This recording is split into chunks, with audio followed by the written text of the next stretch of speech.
अरुणाचल शिव अरुणाचल शिव अरुणाचल शिव अरुणाचला अरुणाचल शिव अरुणाचल शिव अरुणाचल शिव अरुणाचल अरुणाचल शिव अरुणाचल शिव अरुणाचल शिव अरुणाचल अरुणाचल शिव अरुणाचल शिव अरुणाचल शिव अरुणाचल अरुणाचल शिव अरुणाचल शिव अरुणाचल शिव अरुणाचल अरुणाचल शिव अरुणाचल शिव अरुणाचल शिव अरुणाचल अरुणाचल शिव अरुणाचल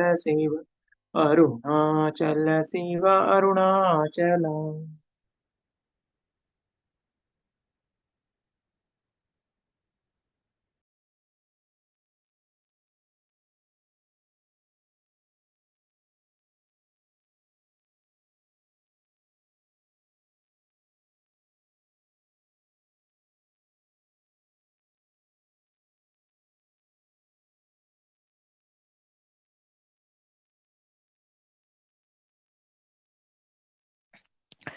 कर्तुराज्ञया प्राप्यते फलम् कर्म किं परं कर्म तज्जडं कृतिमहोदधौ पतनकारणं फलमशाश्वतं गतिनिरोधकम् ईश्वरार्पितं नेच्छया कृतं चित्तशोधकं मुक्तिसाधकं कायवाङ्मनः कार्यमुत्तमं पूजनं जपा चिन्तनं क्रमात् जगत ईषधी युक्तसेवनम् अष्टमूर्तिभृद्देवपूजनम् उत्तमस्तवा दुच्चमन्दतः चित्तजं जपा ध्यानमुत्तमम् आज्यधारया श्रोतसा समम् सरलचिन्तनं विरलतः परं भेदभावना सोऽहमित्यसौ भावनाभिदा पावनी मता भावशून्यसा भावसुस्थितिः भावनाबला भक्तिरुत्तमा हृत्स्थले मनः स्वस्थता क्रिया भक्तियोगभो दास्य निश्चितम् वायुरोधना लीयते मनः जालपक्षिव द्रोधसाधनम् चित्तवायवाश्चित्क्रियायुताः शाखयोद्वयी शक्तिमूलका लयविनाशने उभयरोदने लयगतं पुनर्भवति नो मृतम् प्राणबन्धना लीनमानसम् एकचिन्तना न समेत्यतः नष्टमानसो कृष्टयोगिनः कृत्यमस्ति किं स्वस्थितिं यतः दृश्यवारितं चित्तमात्मनः चित्वदर्शनं तत्त्वदर्शनं मानसन्तु किं मार्गणे कृते नैव मानसं मार्गार्जवात् वृत्तयस्त्वहं वृत्तिमाश्रिताः वृत्तयो मनो विद्यहं मनः अहमयं कुतो भवति चिन्वतः ऐपतत्यहं निजविचारणम् अहमिनासभा जहमहन्तया स्फुरति हृत्स्वयं परमपूर्णसत् इदमहं पदा भिक्यमन्वहम् अहमिलीनके व्यलयसत्तया विग्रहेन्द्रिया प्राणधितमः नाहमेकसत्तज्जडं ह्यसत् सत्त्वभासिका चित्त्ववेतरा सत्तया हि चेत् चित्तया ह्यहम् ईशजीवयो वेषधीभिदा सत्स्वभावतो वस्तु केवलम् वेषहानतः स्वात्मदर्शनम् ईशदर्शनम् स्वात्मरूपतः आत्मसंस्थितिः स्वात्मदर्शनम् आत्मनिर्द्वया धात्मनिष्ठता ज्ञानवर्जिता अज्ञानहीन चेत् ज्ञानमस्ति किम् ज्ञातुमन्तरम् किं स्वरूपमेत्यात्मदर्शने अव्यया भवा पूर्णचित्सुखम् बन्धमुक्त्यतीतं परं सुखम् विन्दति हजी वस्तुदैविकः अहमपेतकम् निजविभानकम् महदिदं तपो रमणवागियम् अहमपेतकम् निजविभानकम् महदिदं तपो रमणवागियम् अहमपेतकम् निजविभानकम् महदिदं तपो रमणवागियम्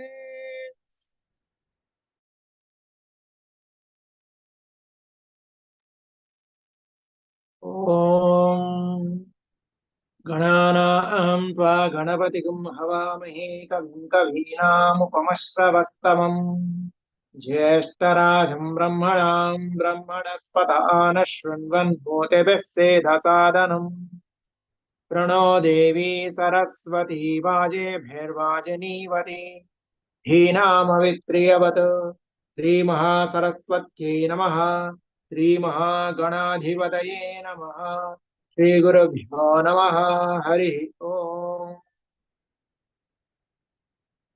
ॐ भद्रं कर्णेभिः शृणुयाम देवाः भद्रं पश्येमाक्षभिर्यजत्राः स्थिरैरङ्गैः स्तुष्टुवागुंसस्तनूभिः व्यशेम देवहितं यदायुः स्वस्ति न इन्द्रो वृद्धश्रवाः स्वस्ति नः पूषा विश्ववेदाः स्वस्ति नस्तार्क्ष्यो वरिष्ठनेमिः स्वस्ति नो बृहस्पतिर्ददातु ॐ शान्तिः शान्तिः शान्तिः ॐ नमस्ते गणपतये त्वमेव प्रत्यक्षं तत्त्वमसि त्वमेव केवलं कर्तासि त्वमेव केवलं धर्तासि त्वमेव केवलं हर्तासि त्वमेव सर्वं कल्विदं ब्रह्मासि त्वं साक्षादात्मासि नित्यं रतं वच्मि सत्यं वच्मि अवत्वं माम् अववक्तारम्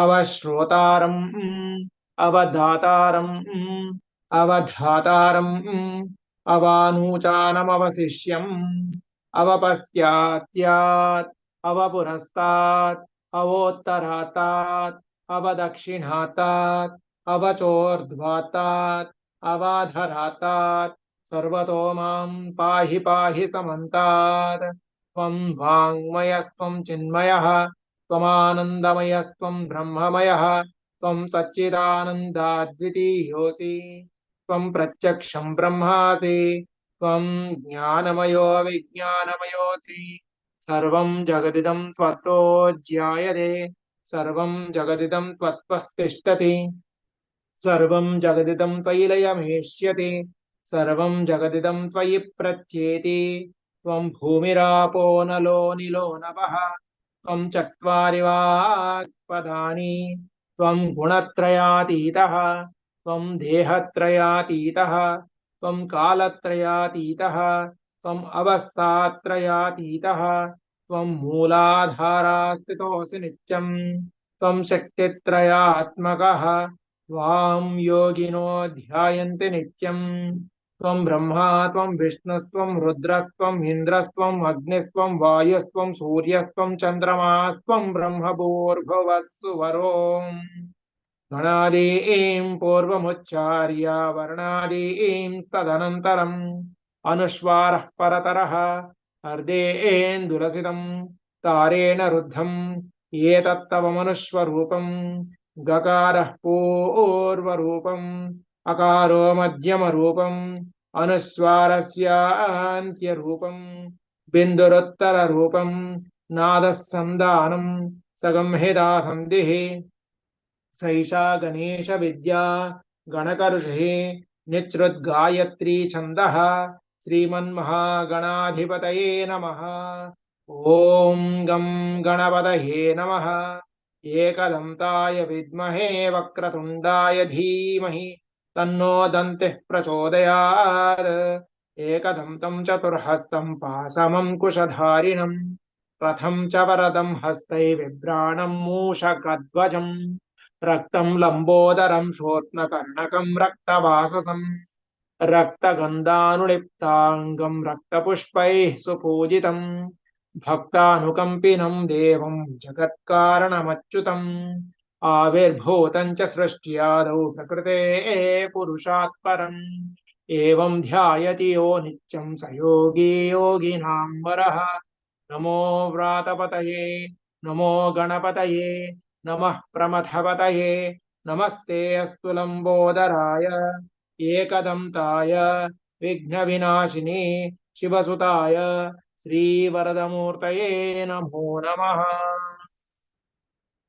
ॐ निघृष्टमैरसमायुतैः कालैर्हरित्वमापन्नैः इन्द्रायाहि सहस्रयुग अग्निर्बिभ्राष्टिवसनः वायुश्वेतसिकदृकः संवत्सरो विषुवर्णैः नित्यास्तेऽनुचरास्तव सुब्रह्मण्याहं सुब्रह्मण्याहं सुब्रह्मण्यो ॐ तद्ब्रह्मा ॐ तद्वायुः ॐ तथात्मा ॐ तत्सत्यम् ॐ तत्सर्वम् ॐ तत्पुरोर्नमः अन्तश्चरति भूतेषु गुहायां विश्वमूर्तिषु त्वं यज्ञस्त्वं वषट्कारस्त्वमिन्द्रस्त्वं रुद्रस्त्वं विष्णुस्त्वं ब्रह्म त्वं प्रजापतिः त्वं तदाप आपो ज्योतिरसोममृतं ब्रह्म भूर्भुवस्सु वरो ॐ त्रिताहितं पनिभिर्गुह्यमानङ्गविदेवासो घृतमन्दविन्दन्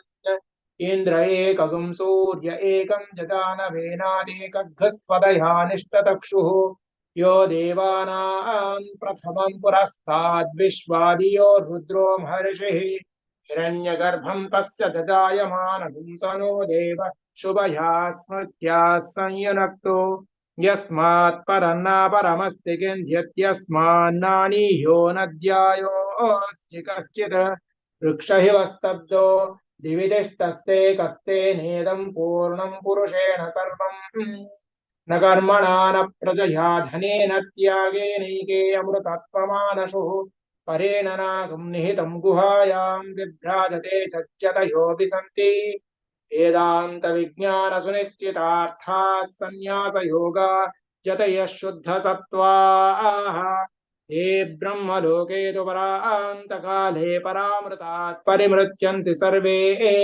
धरम्यभावं परमेष्मभूतं यत्पुण्डरीकं पुरमद्य सद्गस्त्यम् तत्राविधहरं गगनं विशोकस्तस्मिन् यदं तस्तदुपासितव्यम् यो वेदादौश्वर प्रोक्तो वेदान्ते च प्रतिष्ठितः तस्य प्रकृतिर्नस्य यः परः स महेश्वरः।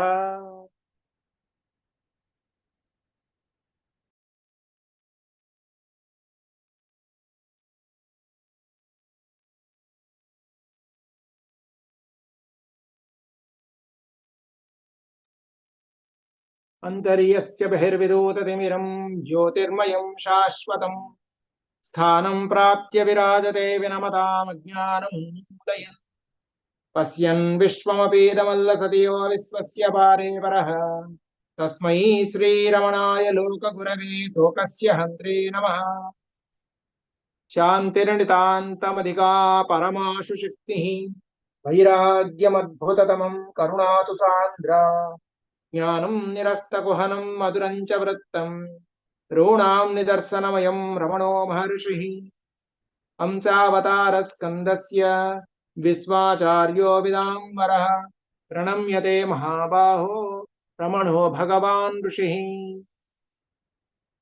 ఓంకారవదనం వంద్యం కవీనామాదిమం కవిం వందే గణపతిం దేవం నరవేషధరం గురుం ఆర్యావర్తతమో విదూనన విధవా జన్మనిష్టాపతే బాల్యారబ్ధమహోగ్రదివ్యతపసే వాచామధీసాయతే ఆర్యాగ్రాత్మజ భాగజాయ మునయే త్రాతార్షి వాచే మహాకార్యారంభకృతే గుహేశ గురవే సేయం మదీయానతి నమస్తే రమణీశ నమస్తే మునికుంజరా నమస్తే కరుణాపూర్ణి నమస్తే సర్వసిద్ధిదా నమస్తే భగవాన్ రమణ నమస్తే కవికుల గణపతి నమస్తే అరుణాచలపుత్రే నమస్తే సర్వసిద్ధిప్రదా నమో రమణ గణపతి. అందరికీ కూడా ఈరోజు మనం నాయన కావ్యకంఠ శ్రీ వాసిష్ఠ గణపతి ముని గారి 145వ జయంతి సందర్భంగా కలుసుకుంటున్నాం ఈ సత్సంగంలో. అలాగనే 116 సంవత్సరాల కిందట భగవాన్ తమ మొదటి మౌఖిక ఉపదేశాన్ని గణపతి ముని గారికి చేసి ఆ రోజే భగవాన్ శ్రీ రమణ మహర్షి అన్న పేరుతో ఆ రోజు నుంచి లోకానికి తెలిసారు. అంతవరకు కూడా బ్రాహ్మణ స్వామి, మౌనస్వామి అని అందరూ పిలుచుకుంటూ ఉండేవారు అరుణాచలంలో. అలాంటిది నాయన గారు ఆ రోజు భగవాన్కి నామకరణం చేసిన దినం. అలానే ఆయనకి మొదటి ఉపదేశం చేసిన దినం కూడా 116 సంవత్సరాల కిందట ఈ సంఘటన జరిగింది. దాన్ని పురస్కరించుకున్న ఈరోజు సత్సంగం చేసుకుందాం. దానిలో భాగంగా ముందుగా మనం ప్రతిసారి కూడా రమణ అష్టోత్తర నామావళిలోని కొన్ని నామాలని స్వామి అనంతానంద గారి ముఖత విశదంగా ఆ జ్ఞానాన్ని ఆర్జిస్తున్నాం. అలానే ఈరోజు మనకి నాయన గారి యొక్క విశేషాలు, ఆయన యొక్క జీవితం, ఆయన యొక్క వివిధ ప్రచురణలు, నాయన గారు చేసుకున్న అమ్మవారికి ఆయన చేసిన కృతి సమర్పణలు, వీటిలన్నిటి గురించి కూడా డాక్టర్ సంపదానంద మిశ్రా గారు వారు మనకి తెలియజేస్తారు. ముందుగా మనం ప్రతి సత్సంగం కూడా తిరువన్నామలై నుంచి అమ్మ అళగమ్మ గారి నోట ఒక పాటతో ప్రారంభించుకుంటాం. ఆ పాటతో ఈరోజు సత్సంగం కూడా ప్రారంభించుకుందాం. నమో రమణమ్మ. నమో రమణ. వాసు పాట పాడవచ్చా? నమో రమణ పాడనమ్మా. నమో రమణ. అందరికీ నమస్కారం. ఈ నెల 26th డిసెంబర్ అరుణాచలంలో అన్నామలైలో దీపం పెట్టుకున్నారు. కార్తికేయ దీపం. ఇది అన్నామల గురించి సాధువు స్వామి రాసిన అరవంలో రాసిన పాట పాడతామని అనుకుంటాము. అరుణాచలం.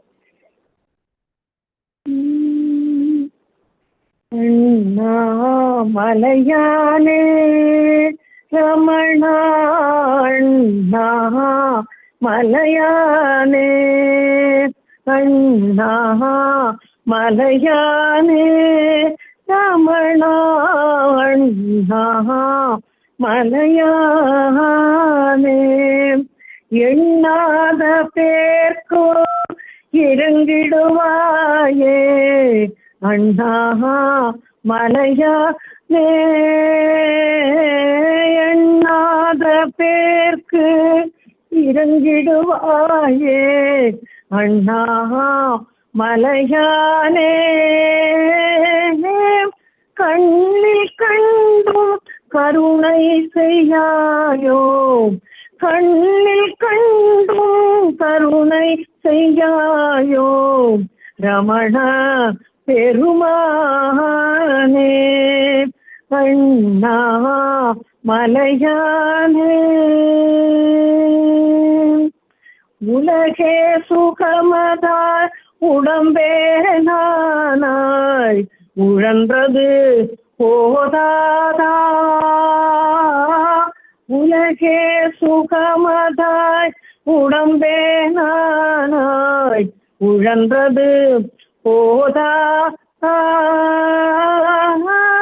விலகி பந்தம் வீட்டின்பம் பெறவே, விலகி பந்தம் வீட்டின்பம் பெறவே, விரும்பிடல் ஆகாதா, விலகி பந்தம் வீட்டின்பம் பெறவே, விரும்பிடல் ஆகாதா. அண்ணா மலையானே, நான் எனதென்றே நாடாமல் உள்ளே நாடிட செய்யாயோ, நான் எனதென்றே நாடாமல் உள்ளே நாடிட செய்யாயோ, ஞான ரமண நாயகனோடு, ஞான ரமண நாயகனோடு ரமித்திட வையாயோ, ஞான ரமண நாயகனோடு ரமித்திட வையாயோ. அண்ணா மலையானே, தினம் தினம் அருள் நீ செய்வது தெரிந்தும் மறந்தவன் ஆனே,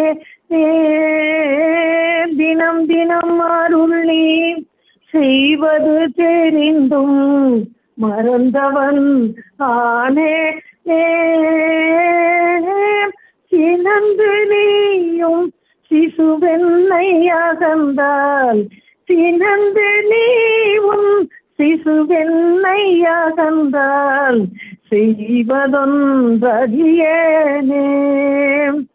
சினந்து நீயோ சிசுவென்னை அகந்தால் செய்வதொன்றறியேனே. அண்ணா மலையானே,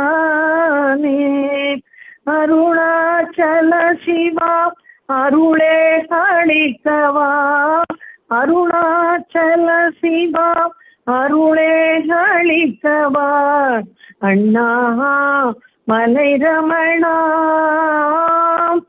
அருணாச்சல சிவா அருளே அளிக்கவா, அண்ணா மலை ரமணா,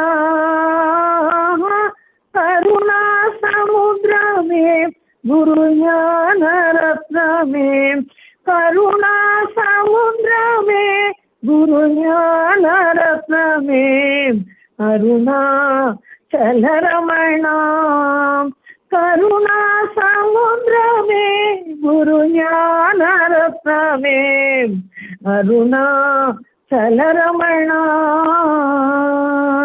அண்ணா மலையானே ரமணா, அண்ணா மலையானே, அண்ணா மலையானே ரமணா, அண்ணா மலையானே. நமோ ரமணா, அருணாச்சலம்.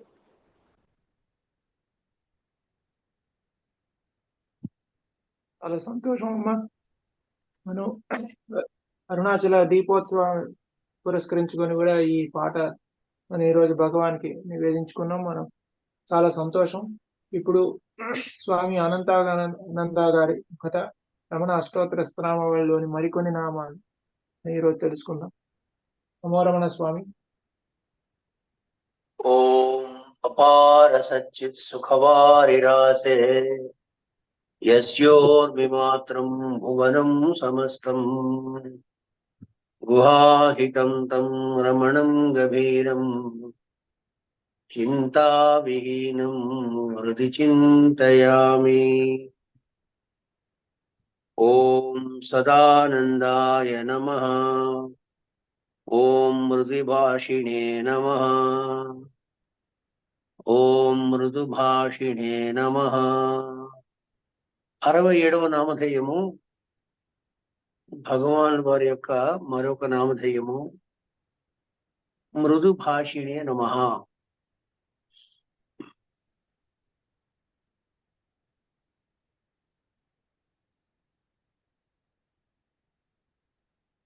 ఎప్పుడూ మాట్లాడేవాడు ఉన్నట్లుండి సడన్ గా మౌనంగా ఉన్నాడు అనుకుంటే అది ఎంత వింతగా ఉంటుందో, ఎప్పుడూ మాట్లాడని భగవాన్ రమణ మాట మాట్లాడితే అలా ఉంటుంది.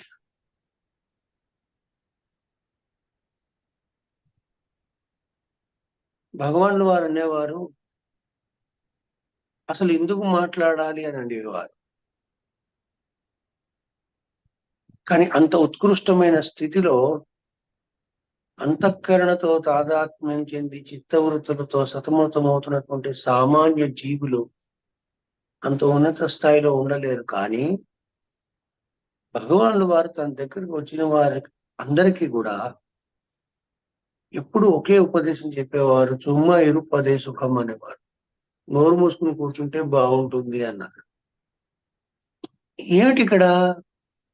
ఒకటి మృదు భాషిణే అంటే అర్థం ఏమిటి? అసలు భాష అంటే ఏమిటి? మృదు భాషిణే అంటే మృదువైనటువంటి వాక్కును కలిగిన వారు. He whose speech is very soft. అది దాని అర్థం. మృదు భాష, మృదు భాషిణే, the one he who speaks very softly. ఎవరు మృదువుగా మాట్లాడగలరు? తాను ఏం మాట్లాడుతున్నాడో తనకు తెలియాలి, తాను ఎవరితో మాట్లాడుతున్నాడో తనకు తెలియాలి, తాను మాట్లాడుతున్నది ఎంతవరకు అవతల వ్యక్తికి పనికి వస్తుందో అది కూడా తెలియాలి. అటువంటి వాడే మృదు భాషి. వాడినే మృదు భాషి అంటాం. అందుకే చూడండి, your speech is directly proportionate to the quality of the mind that you have.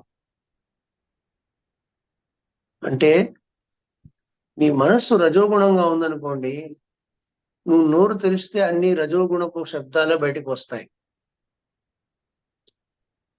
అది దాని అర్థం. ఇక్కడ మనసు తమో గుణంగా ఉందనుకోండి, మన నోట్లోంచి వచ్చే మాట శబ్దం కూడా తమో గుణమును కలిగి ఉంటుంది. ఇక్కడ గుణము, జాగ్రత్త వినండి, గుణము ఒక జీవుడికే కాదు ఉండడం. గుణము ప్రతి పదార్థానికి, అంటే గుణము ప్రతి జడ పదార్థానికి కూడా గుణం ఉంటుంది. మనం ఏమంటాం సామాన్యమైన భాషలో, అరే వాడి గుణం మంచిది కాదురా అంటాం, లేదా వాడు సత్వగుణిరా, లేదా వాడు రజోగుణం రా, వాడికి ఎక్కువగా ఉంటుందిరా అంటాం. మనం జనరల్ గా ఈ పదం వాడినప్పుడు మనం మనుషులకే ఆపాదిస్తాం. మీకు తెలుసో తెలీదో, పశువులు పక్షులకు కూడా ఈ గుణాలు వ్యక్తం అవుతూ ఉంటాయి. ఉదాహరణకి పెద్ద పులి ఉందనుకోండి, అది రజోగుణ జంతువు. ఆవు ఉందనుకోండి, అది సాత్విక జంతువు. ఆవుకి హింస చేయాలని హింసా ప్రవృత్తి ఉండదు. అలాగే సింహానికి హింస చేయకూడదని ఉండదు, హింసా ప్రవృత్తి. అంటే జంతువులలో కూడా ఈ గుణములు ఉంటాయి. అయితే జంతువులకి మాటలు లేవు కాబట్టి అవి చెప్పాలనుకున్నవి తమ యొక్క చేష్టల ద్వారానే అభివ్యక్తం చేస్తూ ఉంటాయి. కానీ మనిషి యొక్క విషయానికి వస్తే, మనిషికి వాక్కు అనేటువంటి కర్మేంద్రియం ఉంది. ఈ వాక్కు అని, అందుకే మాట్లాడడమే కర్మ, గుర్తుపెట్టుకోండి. ఎందుకంటే నోరు మాట్లాడుతున్నప్పుడు నోటిని మనం కర్మేంద్రియం అని అంటాం. కనుక నువ్వు ఏ పని చేయకపోయినా నోటితో మాట్లాడుతున్నావు అంటే అది కర్మ చేసినట్లే. ఆ మాట్లాడిన దాని యొక్క కర్మ ఫలాన్ని అనుభవించాలి జీవుడు. అయితే యోగాభ్యాసానికి వస్తే, అంటే యోగ సాధనకి వస్తే, లేదా ఆత్మ విచారానికి వస్తే అసలు నోరు కాదు మాట్లాడేది, నోటి ద్వారా మాట్లాడుతున్నటువంటి ఇంకొక వస్తువు ఏదో ఉంది లోపల. ఆ వస్తువు నోటి ద్వారా తనలో ఉన్నటువంటి భావముని శబ్దం ద్వారా, నోటి ద్వారా అభివ్యక్తం చేస్తున్నది. ఏమిటి లోపల అంటే, లోపల మనస్సు ఉంది, అంటే చిత్తం ఉంది. చిత్తములో చిత్త వృత్తులు వస్తున్నాయి. భగవాన్లు వారు అనేవారు చిత్తవృత్తి రావడమే శబ్దం అనేవారు ఆయన.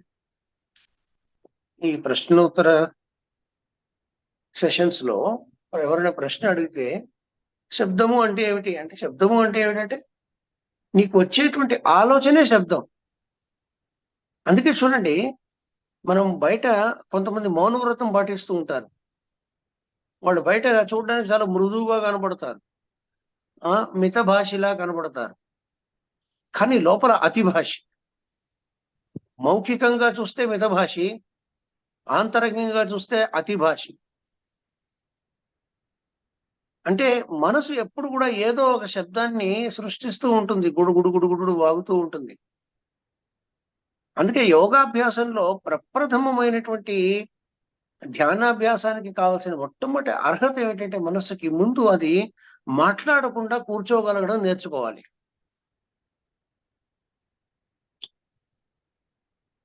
ఇప్పుడు చాలా మంది అడుగుతుంటారు, స్వామిజీ నోటితో మంత్రం చెప్పడం వల్ల గొప్పదా, లేకపోతే మనసుతో చెప్పడం గొప్పదా అంటే, రమణ మహర్షుల వారే చెప్పారు, ఉపనిషత్తులు ఏం చెప్పారు, ఉత్తమస్తవాద్ ఉచ్చమందత చిత్తజం జప ధ్యానముత్తమం. అక్కడ రమణ మహర్షుల వారు ఏం చేశారు, అక్కడ డిగ్రీ ఆఫ్ ఆ యొక్క సాధనలో నీచ స్థితి నుండి ఉత్కృష్ట స్థితికి ఉన్న మెట్లని ఆయన అభివర్ణన చేశారు. ఏమీ మంత్రం చెప్పని వాడికన్నా నోటితో ఏదో నమశివాయ అని చెప్పడం చాలా గొప్పతనం. అయితే దానికన్నా గొప్పది ఏమిటి, ఉత్తమ స్తవాత్, స్తవము కన్నా ఉచ్చమందత, నీకొక్కడికే వినబడేటట్లుగా మంత్రం చెప్పడం ఇంకొంచెం గొప్ప విషయం. 10 మందికి వినబడేటట్లుగా నువ్వు ఒక విషయం, ఒక మంత్రం జపించడం, దానికన్నా నీకు ఒక్కడికే వినబడేటట్లుగా మంత్రం చెప్పాలి అంటారు. అందుకే చూడండి, మనకి హిమాలయాస్ లో ఋషులు ఆ కొండల్లో కోణల్లో సాధువులు మనం చూసినప్పుడు వాళ్ళల్లో వాళ్ళు అలా మంత్రం చెప్పుకుంటూ వెళ్తుండే, ఓం నమ శివాయ, ఓం నమ శివాయ, ఓం నమ శివాయ, ఓం నమ శివాయ. వాడికి ఒక్కడికే వినబడుతుంది ఓం నమ శివాయ మంత్రం. అది కూడా ఒక గొప్ప ధారణా శక్తి, గుర్తుపెట్టుకోండి. అంటే మౌఖికంగా నోటితో కర్మేంద్రియంతో చెప్పడం కన్నా నీకొక్కడికే వినబడేటట్లుగా నెమ్మదిగా చెప్పడం, అది అక్కడ ఆయన అర్థం. ఉత్తమస్తవాత్ ఉచ్చ మందత, మందంగా ఉచ్చంగా చెప్పడం అంటే నెమ్మదిగా నీకొక్కడికే వినబడేటట్లుగా అదే నోటితో చెప్పగలగడం రెండవ స్థితి. మూడోది ఏమన్నారు, చిత్తజం జప. దానికన్నా లోతుగా ఉన్నది, దానికన్నా సూక్ష్మంగా ఉన్నది ఏమిటంటే, అసలు ఈ నోటితోటి మనం మంత్రం ఉచ్చరించడం కాదు, లేదా నీకు ఒక్కడికే వినబడేటట్లుగా మంత్రం చెప్పడం కాదు అబ్బాయి, అసలు మనసుతో చెప్పాలి మంత్రం అంటారు. అందుకే చిత్తజం జప అన్నారు. అంటే చిత్తము నుండి, జం అంటే పుట్టుట, చిత్తము నుండి పుట్టిన జపం స్తవము కన్నా ఉచ్చమందత కన్నా ఇది గొప్పది. ఇది వరుస క్రమం ఇచ్చారు ఇలా రమణ మహర్షులు వారు. ఇది సైంటిఫిక్ గా కూడా కరెక్ట్ అండి. ఎందుకంటే చూడండి, అసలు థాట్ అంటే ఏంటి, థాట్ అంటే a moment in consciousness. What is thought? Thought, మన థాట్స్ వస్తున్నాయి అంటున్నాం అంటే అవేర్నెస్ లేకుండా థాట్ ఉంటుంది అక్కడ? ఉండదు కదా. కనుక కాన్షియస్నెస్ లో ఒక మూమెంట్, అంటే నేనున్నాను అనే ఒక అస్తిత్వపు ఎరుకలో, మళ్ళీ చెప్తున్నాను, నేనున్నాను అనేటువంటి ఒక అస్తిత్వపు ఎరుకలో ఒక కదలిక ఏర్పడింది, ఒక మూమెంట్, ఒక వైబ్రేషన్ అయింది లోపల. దాని ఏమన్నారు, థాట్ అన్నారు. Moment in consciousness is called thought కదా. అయితే థాట్ లో ఏముంది ఒకసారి చూద్దాం, ఆపరేట్ చేద్దాం.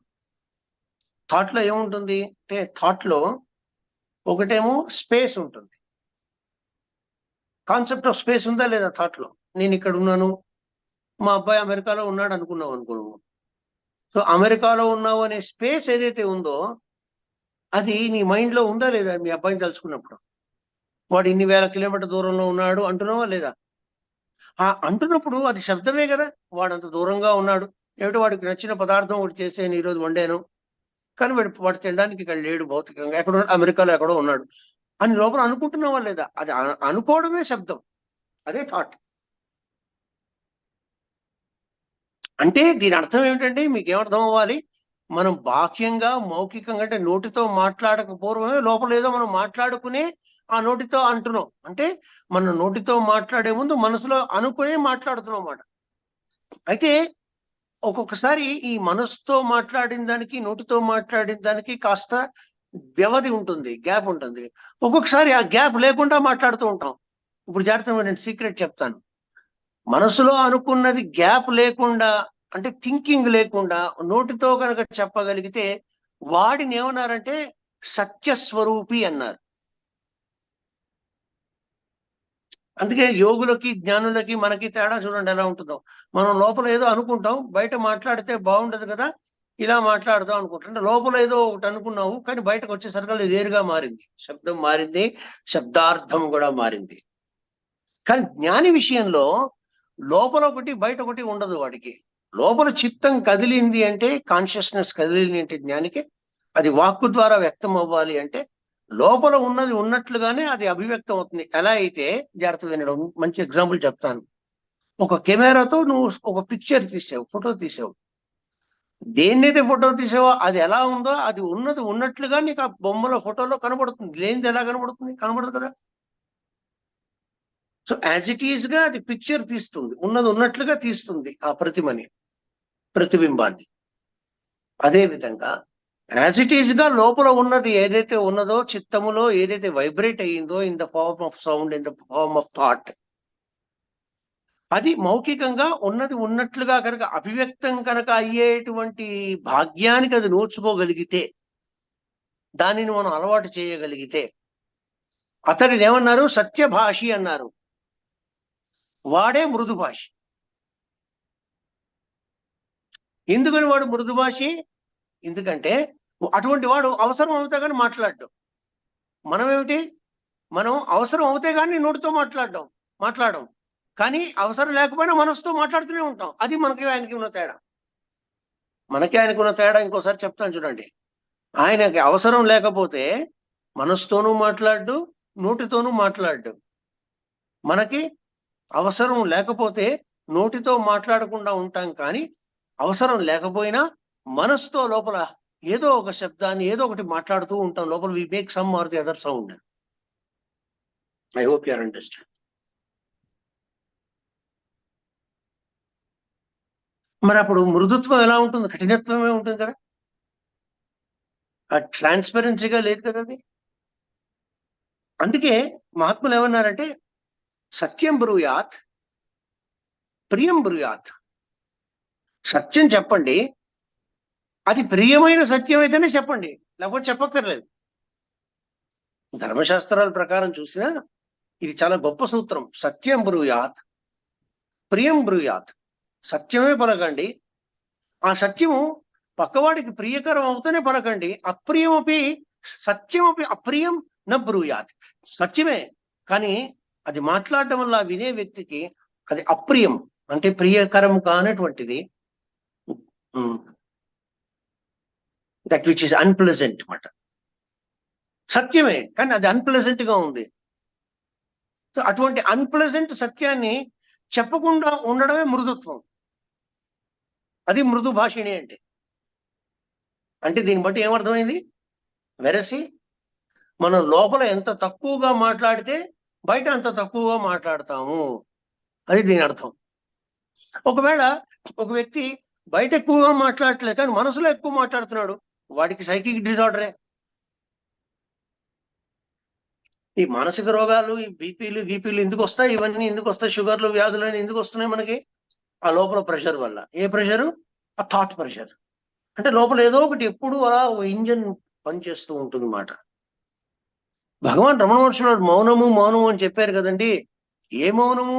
ఈ మౌఖికంగా ఉండే మౌనం కాదు, లోపల మౌనం, అంతర్మౌనం. అంటే మనసు సైలెంట్ గా ఉండడం. అంటే ఇంద్రియాలు, జాగ్రత్త వినండి, జ్ఞానేంద్రియాలు పని చేస్తున్నప్పుడు కర్మేంద్రియాలు జ్ఞానేంద్రియాలకి వత్తాసు పలకకుండా స్థిరంగా ఉండగలగడం, అది మౌనం అంటే. మళ్ళీ చెప్తాను, జ్ఞానేంద్రియాలు విషయ వస్తువుల గ్రహణ చేస్తున్నాయి అంటే కన్ను చూస్తున్నది. చూస్తున్నప్పుడు మనస్సు కర్మేంద్రియం ద్వారా దాని యందు ప్రవర్తిస్తుంది కదా. జ్ఞానేంద్రియం వస్తువును చూపిస్తుంది ఎవరికి? మనసుకి. అదే మనస్సు కర్మేంద్రియం ద్వారా ఆ కనబడుతున్న వస్తువు యందు ప్రవర్తిస్తున్నది. అర్థమైందా? అలా ప్రవర్తించకుండా ఉండగలిగితే, అంటే మనసు కర్మేంద్రియం ద్వారా జ్ఞానేంద్రియము గ్రహణ చేసిన వస్తువు యందు ప్రవర్తించకుండా గనక స్థిరంగా ఉండగలిగితే ఆయనని మౌని అంటారు. అర్థమైందా? మౌని అంటే ఎవరు? అందుకే మౌన ఋషి అంటారు. ఇది ఒక భాగం. అసలు నిజానికి మనిషికి నాలుగు రకాల వాణులు ఉన్నాయి. వాణి అంటే శబ్దము అని అర్థం. ఏమిటా 4 రకాల వాణి? ఏమిటా స్పీచెస్? 4 types of speeches. మొట్టమొదటిది వైఖరి వాణి. వైఖరి వాణి అంటే ఇప్పుడు నోటితో మాట్లాడు. ఇప్పుడు నేను మీ అందరితో నోటితో మాట్లాడుతున్నాను. నా లోపల ఉన్న భావాన్ని అభివ్యక్తం చేస్తున్నాను. అభివ్యక్తం చేయడానికి నోరుని ఆ కర్మేంద్రియాన్ని వాడుతూ శబ్దాన్ని, అంటే ఆ యొక్క భాషని నేను వాడుతున్నాను. అంటే భాషని శబ్దాన్ని కలుపుతూ నోటితోటి మనసులో ఉన్న భావమును అభివ్యక్తం చేయడాన్ని ఏమన్నారు? వైఖరివాణి అన్నారు. కానీ ఈ వైఖరివాణి రాకపూర్వం, అంటే ఇది అభివ్యక్తం కాకపూర్వం, మీరు జాగ్రత్తగా చూడండి ఒకసారి. మీ కంఠం విశుద్ధ చక్రం దగ్గర చేయి పెట్టుకుంటే మీరు మాట్లాడే ప్రతి ధ్వని కూడా ఇక్కడ మీ కంఠం దగ్గర ఒక ముందు ఇది వైబ్రేట్ అవుతుంది, ఆ తర్వాత వాక్కు బయటకు వస్తుంది. అంటే కొందరు ఆ యొక్క విశుద్ధ చక్రం దగ్గర, కొందరు రెస్ట్లెస్ గా ఉంటారు. దాన్ని ఏమన్నారు? మధ్యమావాణి అన్నారు. చాలా మంది అనుకుని పనులు చేస్తూ ఉంటారు. ఈ అనుకుని పనులు చేసేవాళ్ళు దేంతో అనుకుంటారు అంటే మధ్యమావాణితో అనుకుంటారు. ఇప్పుడు నేను కాఫీ తాగాలి, వంటింట్లోకి వెళ్ళి కాఫీ పెట్టుకోవాలి, లోపల కంఠం దగ్గర అనుకుంటాడు. అనుకుని అప్పుడు నేను కాఫీ పెట్టుకోవడానికి వెళ్తున్నాను, ఎవరికైనా కావాలా నోటితో అడుగుతాడు. అంటే వైఖరి వాణికి బేస్మెంట్ ఏమిటి? వెనక ఉన్నటువంటి మూలం ఏమిటి అంటే మధ్యమావాణి. కానీ మధ్యమావాణిలోకి అసలు ఆ వాణి ఎలా ప్రవేశించింది అంటే ఆ వెనక ఉన్నటువంటి ఒక మనస్సు అనేటువంటి చిత్తవృత్తి కలిగి ఉంది, అంటే థాట్ కలిగి ఉంది. ఈ థాట్ని ఏమన్నారు అక్కడ? దాన్ని కూడా మన ఋషులు ఏమన్నారంటే వాణి అన్నారు, శబ్దము, స్పీచ్ అన్నారు. ఏమిటది? అది పశ్యంతి వాణి. పశ్యంతి అంటే ఆ పదం ఎంత బాగా పెట్టారో ఋషులు. పశ్యంతి అంటే, పశ్యతి అంటే చూచుట, పశ్యంతి అంటే చూచేటువంటి వాయిస్. అంటే ఏంటి? మనం ఇంద్రియంతో ఏదైనా ఒక వస్తువును చూడగానే మన లోపల పశ్యంతి వాణి ట్రిగర్ అవుతుంది, అంటే చైతన్యవంతం అవుతుంది. ఉదాహరణకి ఒక కొబ్బరి చెట్టు చూసావు, వెంటనే లోపల అనుకుంటావు ఇది కొబ్బరి చెట్టు అనుకుంటావా? అనుకోవడమే పశ్యంతి వాణి. మొత్తం 3 వాణిలు చూసాం. ఏమిటి? వైఖరి వాణి, రెండవది మధ్యమ వాణి, మూడవది పశ్యంతి వాణి. పశ్యంతి వాణి అంటే ఇంద్రియము కొబ్బరి చెట్టు చూసినప్పుడు మనసు లోపల ప్రతిస్పందించి ఇది కొబ్బరి చెట్టు అంది అనడమే పశ్యంతి వాణి. దాన్నే థాట్ అంటాం. అంటే దీన్ని బట్టి ఏమర్థం అవ్వాలి మీకు? కొబ్బరి చెట్టు కన్ను చూసిన తర్వాత వస్తుంది థాట్, అంతేగాని థాట్ వచ్చిన తర్వాత కొబ్బరి చెట్టు కనబడడం ఉండదు.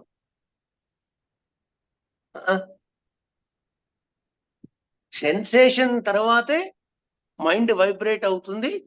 మైండ్ వైబ్రేట్ అయిన తర్వాతే ఒక థాట్ వేవ్ లోపల పుడుతుంది. So the thought wave is always result of some external sensation. Please understand. అందుకే ఋషులు ఏమన్నారు? ముందు ఇంద్రియాలను నిగ్రహం చేయాలన్నారు. ఎందుకంటే సెన్సేషన్స్ దగ్గర మనం కంట్రోల్ పెట్టాలి, ఎందుకంటే లోపల థాట్ రాకుండా ఉంటుంది కాబట్టి. ఎప్పుడైతే థాట్ రాకుండా ఉంటుందో చిత్తానికి, చిత్తం అంతర్ముఖం అవుతుంది. అంతర్ముఖమైన చిత్తం ఏం చేస్తుంది? చైతన్యాన్ని దర్శిస్తుంది. అదే ఆత్మదర్శనం అంటే. ఇది పద్ధతి. కనుక మూడవది ఏమిటంటే పశ్యంతి వాణి. ఎందుకని పశ్యంతి వాణి అన్నారు? ఎందుకంటే మనసు చూస్తున్నది. బయట కనబడుతున్న కొబ్బరి చెట్టు వేరు, మనసు చూస్తున్న కొబ్బరి చెట్టు వేరు. అది నేను చెప్పేది. ఆ మనసు చూస్తున్న కొబ్బరి చెట్టుకి ఇది కొబ్బరి చెట్టు అని అనుకుంటుందా అనుకోదా చెప్పండి మీరే. ఆ అనుకోవడమే పశ్యంతి వాణి. క్లియర్. నాలుగో చూద్దాం. పరావాణి. పశ్యత్తికి అతీతంగా వెనకాల సుసూక్ష్మంగా ఉన్నటువంటిది పరావాణి. ఆ పరావాణినే మనం వేదంలో ఏమన్నారు? సరస్వతి అన్నారు. మీకు అర్థమైందా? సరస్వతి దేవి. అక్కడ దేవి అంటే అక్కడ స్త్రీదేవం అని కాదు. అక్కడ సరస్వతి అనేది స్త్రీలింగ పదం కాబట్టి సరస్వతి సంస్కృత భాషలో స్త్రీలింగ పదం కాబట్టి సరస్వతి అనే దేవత.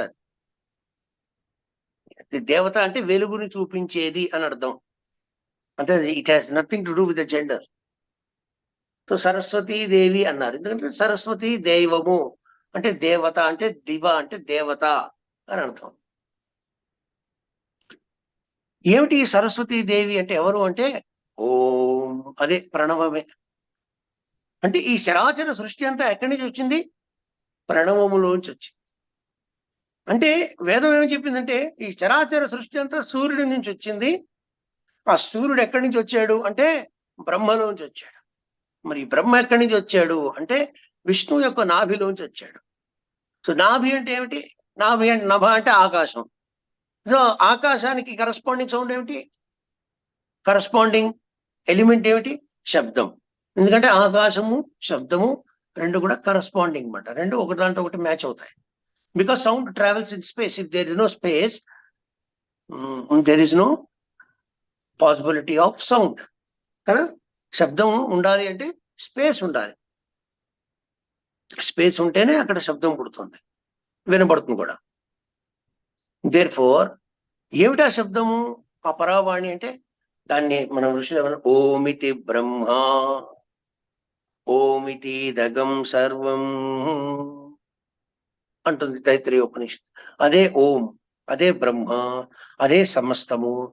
దాన్ని ఏమన్నారు? దాన్ని ప్రణవము అన్నారు, శబ్ద బ్రహ్మ అన్నారు వేదంలో. కనుక నాలుగవ వాక్యం ఏమిటి? శబ్ద బ్రహ్మ. అంటే శబ్ద బ్రహ్మ అంటే పరావాణి. థాట్ కదలడం అంటే పశ్యంతి వాణి. థాట్ కిను స్పీచ్ కి మధ్యలో నువ్వు ఏదో అనుకుంటున్నావు, అనుకోవడాన్ని ఏమన్నారు? మధ్యమావాణి. ఆ అనుకున్నది నోటితోటి భాషను వాడుతూ భౌతిక జగత్తులో సంభాషిస్తున్నావు, దాన్ని ఏమన్నారు? వైఖరి వాణి అన్నారు. సామాన్యులకి వైఖరి వాణి, మధ్యమావాణి అనేటువంటి ఈ రెండిట్లోనే కొట్టుమిట్టాడుతూ ఉంటారు. అవునా? ఈ పశ్యంతి వాణిలో ఏం జరుగుతున్నదో వాళ్ళకి వినే ఓపిక లేదు. వాళ్ళని ఏమన్నారు? రెస్ట్లెస్ మైండ్స్ అన్నారు.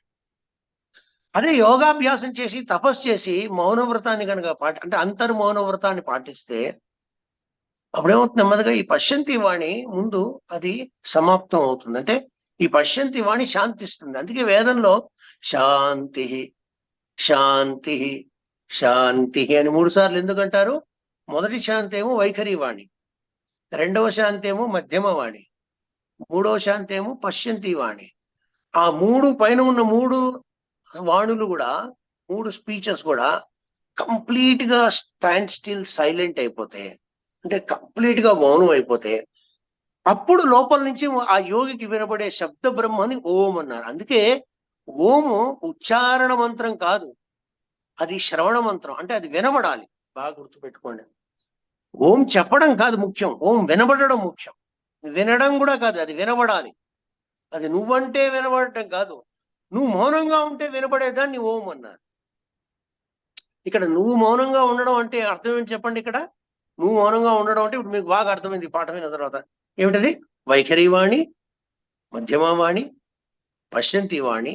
ఈ 3 వాణులు ఎప్పుడైతే సైలెంట్ అయిపోతాయి దాన్ని రమణ ఏమన్నారు? సుమ్మ ఇరుపదే సుఖం అన్నారు. అంటే ఆయన చెప్పడంలో మౌనంగా ఉండంటారు. ఆయన చెప్పడంలో ఆయన ఉద్దేశం ఏమిటి? వైఖరి వాణి, మధ్యమవాణి, పశ్యంతి వాణి. వైఖరి వాణి అంటే గ్రాస్ స్పీచ్, మధ్యమవాణి అంటే ఈ మనం మాట్లాడే ముందు మనం అనుకుని మాట్లాడుతూ ఉంటాం. పశ్యంతి వాణి అంటే సెన్సేషన్ ద్వారా ఇంద్రియాలకి ఆ సెన్సేషన్ కలగడం వలన, అంటే ఇంద్రియ స్పర్శ వల్ల, అంటే వస్తువు ఇంద్రియ స్పర్శ ద్వారా మనసుకు తగిలితే ఆ మనసు గుర్తిస్తుంది ఇది వేడిగా ఉన్నది ఆ అనుకోవడమే పశ్యంతి వాణి. బాగా వినండి పాఠం దయచేసి. ఇప్పుడు కాఫీ ఎవరో ఇచ్చారండి, నోట్లో పెట్టుకున్నావు, మూతి కాలిందండి, అబ్బా వేడిగా ఉందండి అన్నావు. ఆ వేడిగా ఉంది అనడం ఏమిటి? ఆ అనుకోవడమే లోపల. నువ్వు బయట అనుకోవచ్చు, లోపల అనుకున్నావా లేదా? వేడిగా ఉందండి అనుకున్నావా లేదా? అనుకోవడమే పశ్యంతి వాణి. అదే థాట్ అంటే. ఎవరో నీకేదో కూర పచ్చడి ఏదో చేసి ఇచ్చారు, ఉప్పగా ఉందండి అన్నారండి, అనుకున్నావు లోపల. ఆ ఉప్పగా ఉంది అనుకోవడం అదే పశ్యంతి వాణి.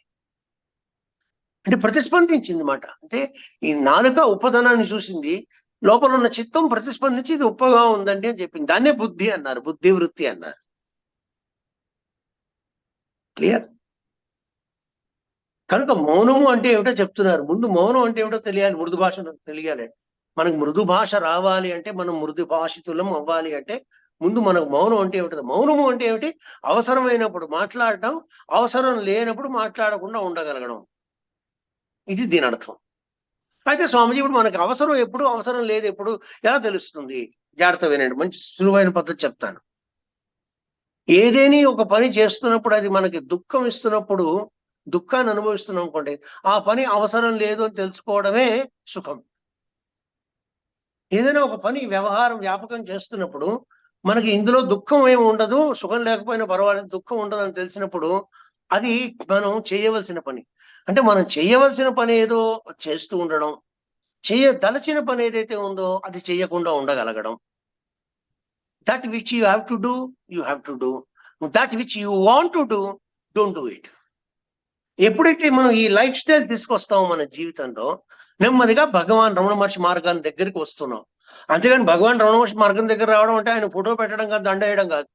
అది కాదు మార్గం దగ్గర రావడం అంటే. ముందు వీటి తపస్సు చేయాలి కదా అక్కడ రావడానికి. కనుక భగవాన్ వారి అటువంటి వారి యొక్క సన్నిధికి వెళ్ళినప్పుడు మనకి ఎందుకని వాళ్ళు ఏది మాట్లాడినా చాలా మృదువుగా కనబడుతుంది. ఇప్పుడు చెప్పండి దీని యొక్క లాజిక్ ఏమిటి? ఎందుకంటే 24/7 అంటే 24/7 అంటే 24 గంటలు 365 రోజులు శరీరం ఉన్నంత వరకు కూడా భగవాన్ రమణ మహర్షి ఎలా ఉన్నారు అంటే, వైఖరి వాణి, మధ్యమ వాణి, పశ్యంతి వాణి, ఈ మూడు కూడా సైలెంట్ అయిపోయాయి ఆయన. అంటే ఈ మూడు భాషించడానికి ఏం లేదు అక్కడ. కనుక ఆ రమణ మహర్షి అనేటువంటి తత్వము, ఆ వెలుగు దేంతో జోడింపబడింది చెప్పండి? ఇప్పుడు అంతర్యామితోటి, ఆ ప్రణవంతో జోడింపబడింది. కనుక ప్రణవ వాచ్యుడు ఆయన. ఎవరు? భగవాన్ రమణ మహర్షి.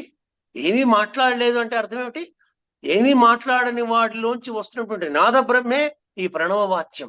అందుకని ఆ ప్రణవం యొక్క ప్రెసెన్స్ ఎలా ఉంటుందంటే, ఆయన దగ్గరికి వెళితే ఎవడైనా ఈ పశ్యంతి వాణిలో గాబరా గాబరా అంటే చిత్తవృత్తులతోటి సతమతమవుతూ, థాట్స్ తోటి వెళుతూ, ఏమిటో అడుగుదాం అనుకుంటారు, ఏమిటో ఈయన చూడాలనుకుంటారు, ఏమిటో కోరికలు ఉంటాయి వీళ్ళకి. మహాత్ముల దగ్గరికి వెళ్ళినప్పుడు వెళ్ళి ఆయన దగ్గర ఆయన కళ్ళల్లో చూడగానే వీళ్ళ యొక్క చిత్తవృత్తులని ఆగిపోయేది.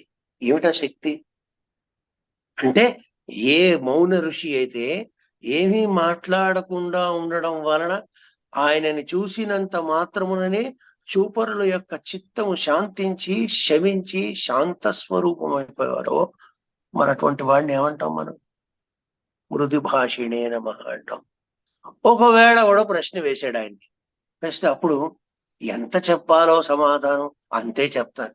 అంతేగాని అడిగిన వాడికి చెప్పేవాడికి అడిగినవాడు లోకువా అని, చెప్పేవాడికి అడిగేవాడు లోకువా అని సామెత చెప్పినట్లుగా, ఎవడో అడిగాడు ఆ ప్రశ్న, చంపేద్దామండి 3 గంటల పాటు ఉపన్యాసం ఇద్దాం అని. అక్కడ అలా ఉండదు ఆయన దగ్గర. ఆయన ప్రశ్నని, ఇంత పెద్ద ప్రశ్న వేసినా ఆయన చాలా సూటిగా, ముచ్చటగా, అందమైన పరిమితి పదాలతోటి పరిపూర్ణ తత్వాన్ని అభివ్యక్తం చేయగలిగారు. ఆయన ఎలా చేయగలిగాడు? ఎందుకంటే ఆయన మౌన ఋషి. అసలు ఋషి అంటేనే మౌని అని అర్థం.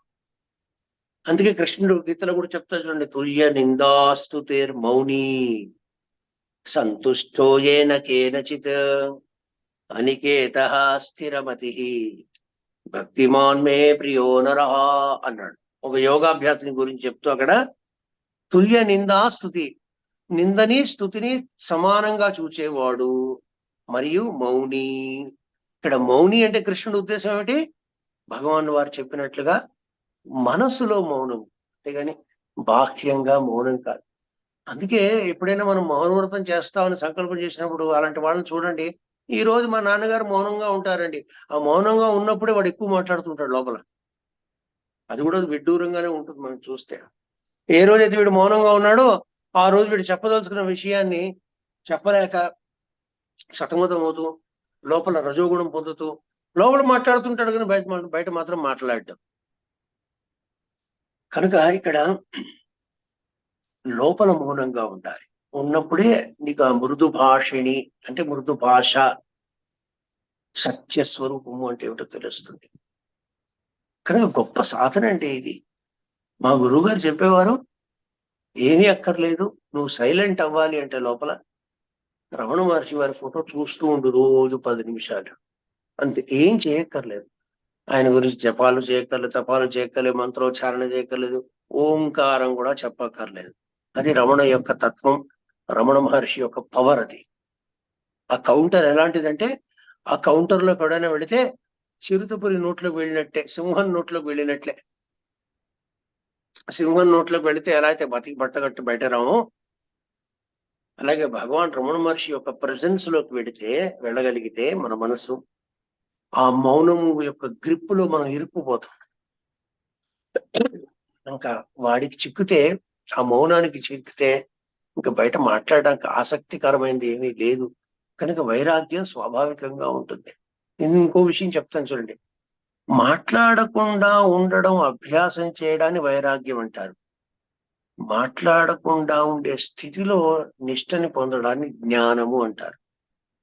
అభ్యాస స్థాయిలోనే అది వైరాగ్యం. అది నిష్టగా అవతరిస్తే వాడు జ్ఞాని, యోగి అని చెప్పాలి. అటువంటి వాడే యోగి. కనుక తుల్య నిందా స్తుతిర్ మౌని అన్నారు, అంటే మౌనంగా ఉండాలి. కనుక ఇక్కడ మృదు భాషిణే నమః అనే పదంలో ఆయన మనం చెప్పదలుచుకున్నటువంటి విషయాంశం ఏమిటంటే, ఎంత మౌనంగా ఉంటే అంత మృదువుగా మనం మాట్లాడగలం. ఎంత లోపల అలజడిగా ఉంటే అంత కఠినంగా మాట్లాడుతూ ఉంటాం, నోటి మాట జారుతూ ఉంటుంది. అందుకే సత్యం బ్రూయాత్ ప్రియం బ్రూయాత్ అన్నారు. సత్యం చెప్పడం అంటే అర్థం ఏమిటి? అర్థం ఏంటంటే, నీ సెన్సేషన్ కి నీ థాట్ కి మధ్యలో టైం గ్యాప్ ఉండకుండా రెస్పాండ్ అవ్వడాన్ని, దాన్ని మృదు భాషిత్వము అన్నారు. అంటే థింక్ చేసి ఆన్సర్ చెప్పడం కాదు, ఆన్సర్ చేసి థింక్ చేయడం కూడా కాదు. జాగ్రత్త వినండి ఈ వాక్యం. చాలా మంది థింక్ చేసి ఆన్సర్ చెప్తారు, ఆలోచించి సమాధానం చెప్తారు. చాలా మంది సమాధానం చెప్పేస్తారు రజోగుణంతో, తర్వాత ఆలోచిస్తారు, అయ్యో అలా చెప్పకుండా ఉండాల్సిందే అని. రెండు తప్పు పద్ధతులే. ఆలోచించి సమాధానం చెప్పకూడదు, సమాధానం చెప్పి కూడా ఆలోచించకూడదు. ముందే తెలియాలి అసలు ఏం మాట్లాడాలో ఏం మాట్లాడకూడదు. ఒక గ్రేట్ ఆర్డర్ రావాలి. ఆ ఆర్డర్ రావాలి అంటే ముందు బాహ్యంగా ప్రాక్టీస్ చేయాలి. అందుకే ఋషులు ఏమన్నారంటే, ముందు నోటితోటి స్తోత్రాలు పారాయణలు చేయాలి. చేస్తే గట్టిగా రోజు చేస్తూ ఉంటే, ఏదో ఒక పారాయణ అలా చేస్తూ ఉంటే కొన్ని సంవత్సరాల సాధనకి ఏమవుతుందంటే, ఆ వైఖరి వాణిలోంచి మనం నెమ్మదిగా మధ్యమ వాణిలోంచి పశ్చంతి వాణి లోపలికి అవేర్నెస్ పెరుగుతుంది. అంటే థాట్ ఇంతకు ముందు వచ్చిన తర్వాత, పోయిన తర్వాత కూడా థాట్ వచ్చింది వెళ్ళిందని తెలియదు. కానీ ఎప్పుడైతే నువ్వు ఈ పూజలు పునస్కారాలు జపాలు తపాలు తపస్సు చేస్తావో, ఆ తపస్సు నెమ్మదిగా లోపలికి సంక్రమించి అది అవతరించి పాకి అనుస్యూతమై వ్యాపించి అంతఃకరణలో అది ఎలా వెల్లివిరుస్తుంది? చిత్తవృత్తి నిరోధముగా అది అవతరిస్తుంది. చిత్తవృత్తి నిరోధము అంటే ఏమిటి? అంతర్మౌనం. అదే చిత్తవృత్తి నిరోధం. ఆ మౌనంగా ఉన్న వాడికి వినబడేటువంటి శబ్దముని ప్రణవము అన్నారు. ఆ ప్రణవ శబ్దం నాదం వినబడము అనేది ఒక స్థితి, అది వినబడకుండా మౌనంలోకి వెళ్ళడం అనేది రెండవ స్థితి. భగవాన్ రమణ మహర్షుల వారు ఆ బ్రహ్మస్వరూపంగానే విరాజిల్లారు, కానీ మౌనం అస్తిత్వము సచ్చిదానంద స్వరూప బ్రహ్మగానే ఆయన ఉన్నారు. కానీ మనం చూస్తున్నట్లుగా భగవాన్ అనేది ఒక శరీరము కాదు, అది ఒక ప్రెజెన్స్, అది ఒక అస్తిత్వము, pure existence. Who is Ramana Maharshi అంటే, is just pure awareness, presence, అంతే. ఎలా అయితే సూర్యుడు ఆకాశంలో దేదీప్యమానంగా వెలుగుతూ ఉంటే ఆ ప్రెజెన్స్ వెలుగు రూపంలో ఆకాశం అంతా వ్యాపించి ఉన్నదో, అలాగే భగవాన్ రమణ మహర్షి అనేటువంటి ఒక వెలుగు స్వరూపం అది విశ్వమంతా వ్యాపించి ఉంది ఎప్పుడూ కూడా. కనుక శరీరం ఉండడంతో లేకపోవడంతో సంబంధం లేదు. ఆ స్వరూపాన్ని ధ్యానం చేస్తే నీకు మౌనం వస్తుంది. ఇది ఇంకో సీక్రెట్ యోగంలో ఏంటంటే, నువ్వు ఎవరిని ధ్యానం చేస్తావో ఆ రూపం నీకు వస్తుంది. ఇప్పుడు ఉదాహరణకి ఒకడు వివేకానందుడి ధ్యానం చేశాడు అనుకోండి, వివేకానందుడి యొక్క ఇంటెలెక్ట్ వస్తుంది. అది అర్థం రూపం అంటే. ఒకడు చిన్మయానందని ధ్యానం చేశాడు అనుకోండి, చిన్మయానందలాగా మాట్లాడే శక్తి వస్తుంది. అది వాక్ శక్తి ఆయన దగ్గర ఉన్నది.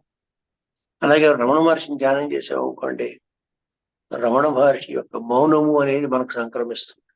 కనుక చాలా సులభమైన మార్గం చెప్తున్నాను.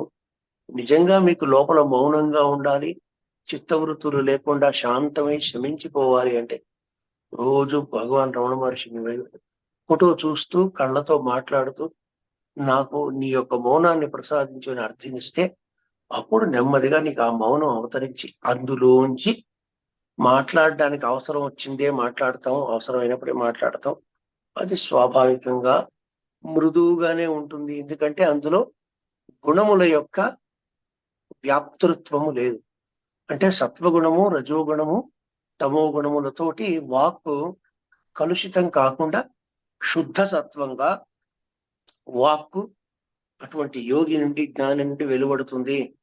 అది ఎంత చల్లగా ఉంటుందంటే ఆ వాక్కు ఎండాకాలంలో చల్లటి మజ్జిగిస్తే మనకు ఎంత బాగుంటుందో, జ్ఞానుల యొక్క ప్రజెన్స్ అంత హాయిగా ఉంటుందన్నమాట.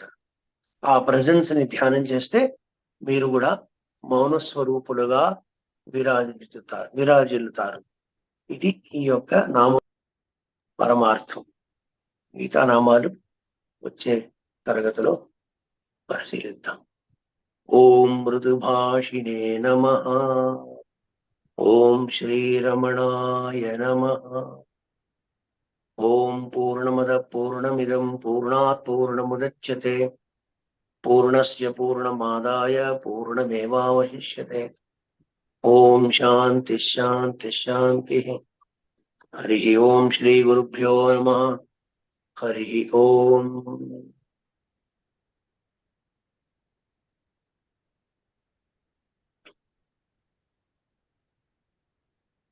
చాలా సంతోషం స్వామి.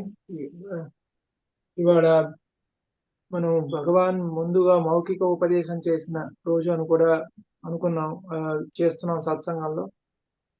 1907 నవంబర్ 18 భగవాన్ రమణ మహర్షి అని నామధేయం ఆ రోజు చేశారు. నవంబర్ 18 రోజు అది గణపతి ముని గారు రమణ మహర్షి అని నామధేయం చేసిన రోజు. కానీ అదే రోజు భగవాన్ ముందుగా ఆయన గురువు ఒక పాదాన్ని పట్టుకొని గణపతి ముని గారు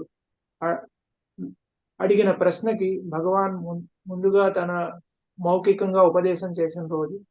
ఆ ఉపదేశం మీరు చెప్పినట్టుగా ఆయన పరావాక్కు బయటికి ఇది వచ్చింది, ఆ యొక్క జ్ఞానం అలా బయటికి, ఆ యొక్క జ్ఞాన తేజస్సుతో మనందరం కూడా ఈ రోజు మళ్ళీ ఆ మృదుభాషిణి నమః అన్న నామం అలా రెండు కూడా సమన్వయంగా తీసుకొచ్చారు. అది రమణ గణపతుల యొక్క అనుగ్రహం. చాలా సంతోషం. దాని ఆ నామాన్ని మనం అనుసంధానం చేసుకున్నాం. Now I request Damerla Vasanta Malavika to do the Stabaka Parayana of Prachanda Chandi Vishati, the 9th Stabaka, as we always do. And after that, we will get into the sharing of Sampadananda.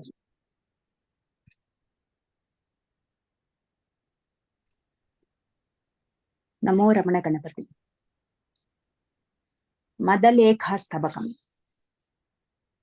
Vande Vasavashakteः Padabjam Priyabhaktam Pratah Bhaskara Raktam Papadhvam Sanashaktam Humkara Nalakila Dagdarati Samoham Vidyudbhasura Viksha Nirdhutashhritamoham देवस्त्रीनिटलेन्दुज्योत्स्नालालितपादा मेघश्रेण्युपजीव्य श्रोत्राकर्षकनादा दीप्तां भास्करकोटिच्छायायामिव मग्नाम् गात्रालम्बिविनैव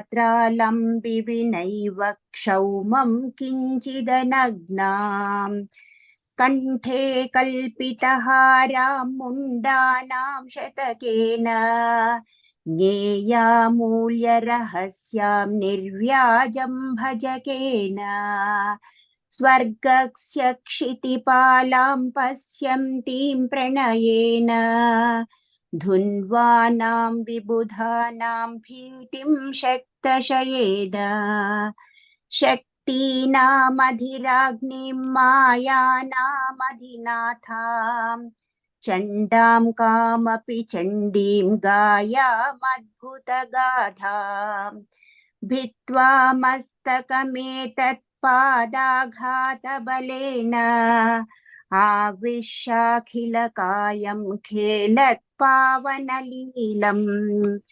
वेगेनावतरत्ते तेजो नाशितपाशम् चण्डे चण्डि समस्तं गोप्यं भासयतान्मे अन्तः किञ्चिदबहिस्ते मातर्दारितमस्ते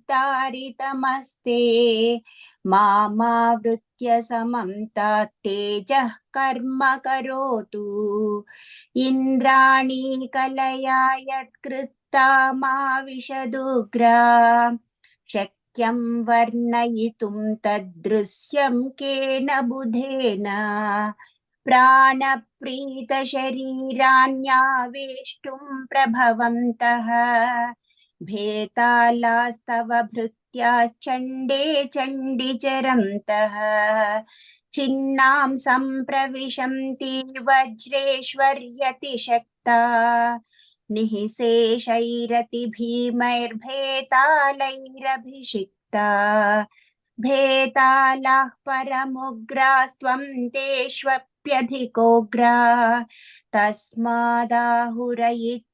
चण्डामीश्वरि चण्डीम् आसीत् घातयितुं त्वां साधोर्दीर्जमदग्नेः भेतालप्रभुसर्गायोल्लङ्घ्यैव निसर्गम् आदेष्टाशमवित्तो हन्ता सात्विकमौलिः वध्वा निश्चलसाध्याः शोचेतश्च कदका कधाका निर्यद्रत्नकणेभ्यः कण्ठात्ते भुवि जाताः मार्याद्या मयि बीजे भूतस्तम्भविशेषाः कारागारनिवासान् माहिष्मत्यभिपश्य जाता भार्गवशङ्का हत्यायास्तव मूलम् सत्यं तेऽम्बचरित्रं भट्टः कोऽपि निगुह्यः त्रातुं यादवकीर्तिं मिथ्या हेतुमवादीत् अन्यागारनिवासे हत्यात्यागौषाहो स्त्रीणां चेत् परुषं धिब्रावं पुरुषजातेः स्वातन्त्र्यं वनितानां त्रातुं मातरधीशे दूरीकर्तुमपारं दैन्यं पञ्चमजातेः धर्मव्याजमधर्मं भूलोके परिहर्तुं वेदार्थे च गभीरे सन्देहानपि कर्तुं घोरं वर्णविभेदं कर्तुं च स्मृतिशेषम् उल्लासं मतिशक्योर्मह्यं देहि महान्तम् योगं मे विषयारी निर्मूलं परिमाष्टुं श्रीमातः कुरु चित्तं कारुण्येन नितेष्टुं चण्ड्या चण्ड्यतमायाश्चित्तं संयममत्तं भूयः सम्मदयं तां हैरं व्योमदलेखाः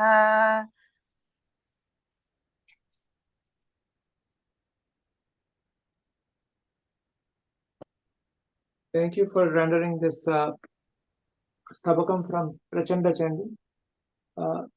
Trishati. This is the 9th Stabaka of Prachanda Chandi, which is the third Satakam. The last Satakam, first Stabaka has been rendered today. As we know that in every Satsang we render one of the Stabakam from Ganapathi Muni's Prachanda Chandi. Now I request Dr. Sampadananda Mishra ji to share around Ganapathi Muni's works and Ganapathi Muni's life of what he has seen, because I take the privilege to introduce Dr. Sampadananda Mishra ji, that he was the person who has helped Sri Nateshan Mama. Nateshan Mama was an ardent disciple of Kavyakanta Vasista Ganapathi Muni, and he had taken all the pain in getting through all the scriptures, various scriptures, what Ganapathi Muni has composed, and he compiled them everything together. And then he was looking for a person who can help him in editing and getting through all those, and publish the collected works of Ganapathi Muni. And at that point in time, I believe somewhere in 99 or 2000 of the years, he kind of met Dr. Sampadananda ji, and then Dr. Sampadananda Mishra ji has gone through those, and I think the first publication went in 2003 as the first volume, and later in all 11 volumes have come in, and the 12th volume was an index of all these collected works of Kavyakanta Vasista Ganapathi Muni. So Sampadananda ji has done a lot of research during that time, I believe, and I would request him to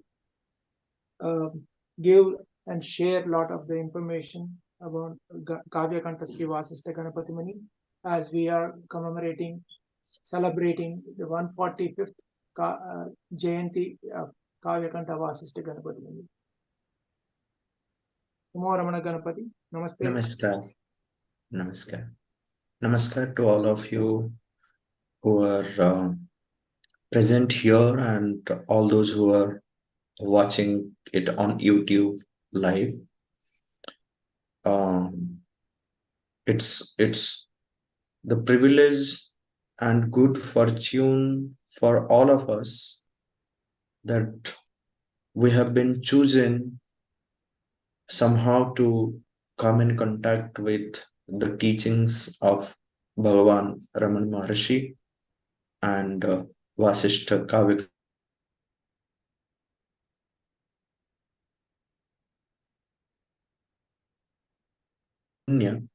The virtues of the previous birth, and this janma, karma and sanskar, it's not easy to come in contact with such great personalities and get their blessings. I have experienced it in my life many times, and especially when in the year 2002, I was introduced to Sri Nateshan ji, through whom I was introduced to the many works of Vasista Kavyakanta Ganapathi Muni. Prior to that, I had read about the Muni from the writings of Kapali Shastri. His Vasista Vaibhava I had read not fully, but I had little acquaintance with that text. Then little bit of, like the flavor of Muni's writings the shlokas, that I did know, but much acquaintance with the Muni and his writings, his life and his writings, it was not there for me. I knew him to be an Avadhani because I had little interest in Avadhanam. So that's how I was introduced to Ganapati Muni as one of the greatest Avadhanis. But much of his work, like me, many were not acquainted with because they were not in published form. Whatever little was in published form, that was known to many people, but mostly the works which Muni wrote in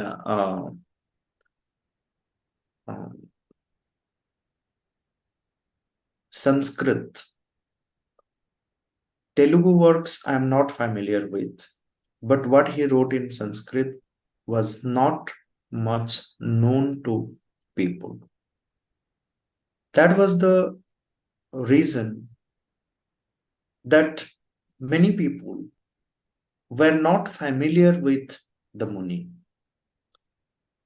The Muni was not just an ardent devotee of Bhagavan Ramana Maharshi. In fact, he was the first and foremost disciple who named Maharshi as Bhagavan Ramana Maharshi. We know that, and sought his blessings. And all that he did because of his intense tapasya and Bhagavan's blessings. Now, when we are talking about Muni and his life and his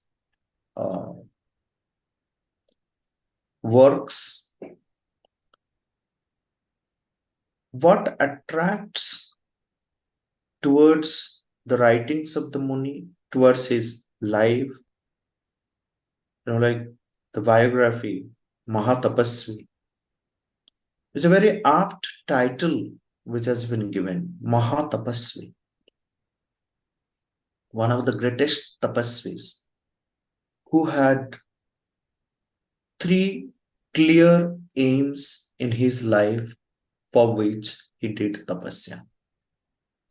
The first clear aim in his life, which happened through the blessings of Bhagavan Ramana Maharshi, was the self-realization. Because that was the question with which he went to Bhagavan Ramana Maharshi. The self-realization. And this self-realization, he made it his strength. That was his strength. For what? For what he did this tapasya and realized his self? Again, for a complete revival of the Vedic wisdom, the Vedic Dharma, the Sanatana Dharma, the Veda Parampara. A complete revival of that. Because this revival of Vedic wisdom, and today we know how much it is necessary. The revival of the Vedic wisdom, the spiritual wisdom. Kavyakanta Ganapathi Muni had a great acquaintance with Sri Aurobindo and the mother. Why I'm bringing this point is that one of the tasks which Sri Aurobindo has mentioned that India has to do Because Sri Aurobindo himself was a futuristic personality, and the way he envisioned Bharat. So he said that India has these three tasks. The first and foremost task is the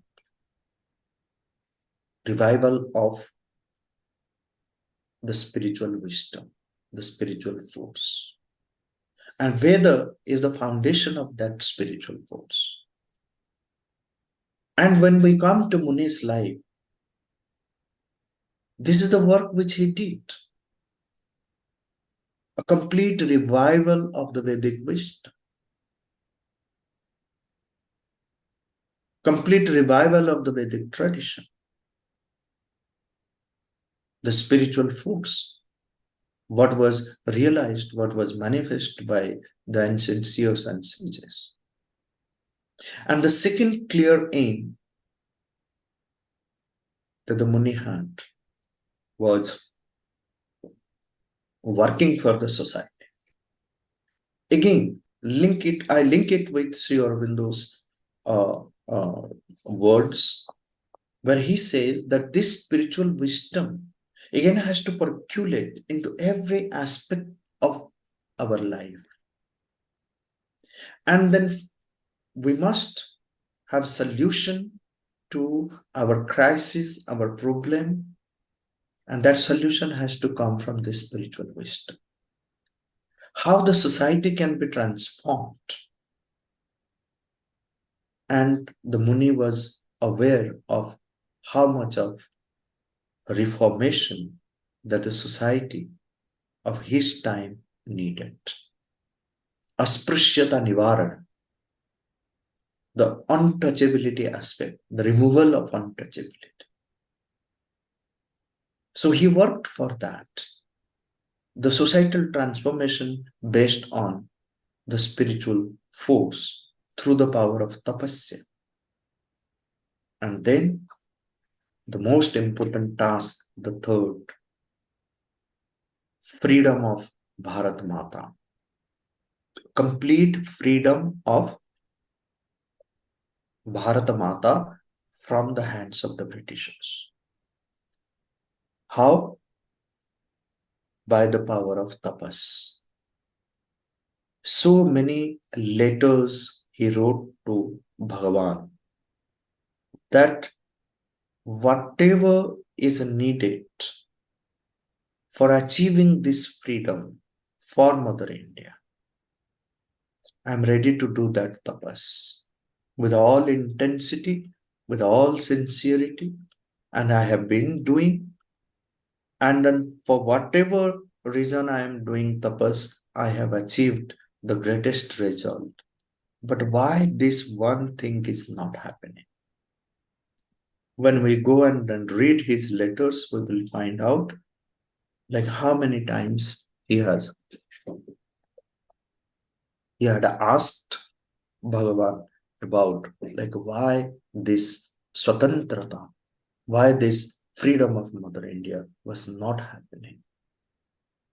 And then he dedicated the rest of his life entirely doing tapas for the freedom of Mother India. Can we think of people like this who dedicated their entire lives for the sake of Mother India? They're truly namasya. And it is because if today Bharat stands somewhere, and definitely all the spiritual masters, they feel that Bharat has a crucial role to play in the global change, in bringing solution to global grand challenges. Bharat has a crucial role to play in taking the humanity to higher heights. And towards this, our rishis, our sadhus, our santas, they have been working hard since time immemorial. And Muni was one of them. Bhagavan was one of them. Sri Aurobindo was one of them. Swami Vivekananda was one of them. Ramakrishna was one of them. Sarada Devi was one of them. And there are plenty of such names. And Muni, he also believed that if Bharat has to experience its own freedom, if Bharat has to realize its own swabhava and swadharma and work out the change that is needed for the transformation of the humanity, then the native language of Bharat also has to be brought to the forefront. So he always, used, therefore, the native language of Bharat, the language of Bharat's Atman, Samskritam. That's why he always used Sanskrit as his language, and at times Telugu. But maximum of his writings are in Sanskrit. They're in his biographies, all those who have written his biographies.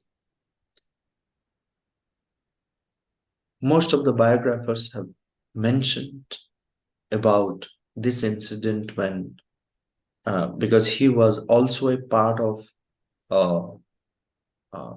like many committees, many meetings, many groups, working under the guidance of or leadership of Mahatma Gandhi. And there was one Belgaum conference where it seems that there was a decision that once Bharat gets the freedom, Hindi is going to be its official language. And this is where Muni left that group, and then he is supposed to have said this, that if Sanskrit is not promoted, then it is not a good time for Bharat.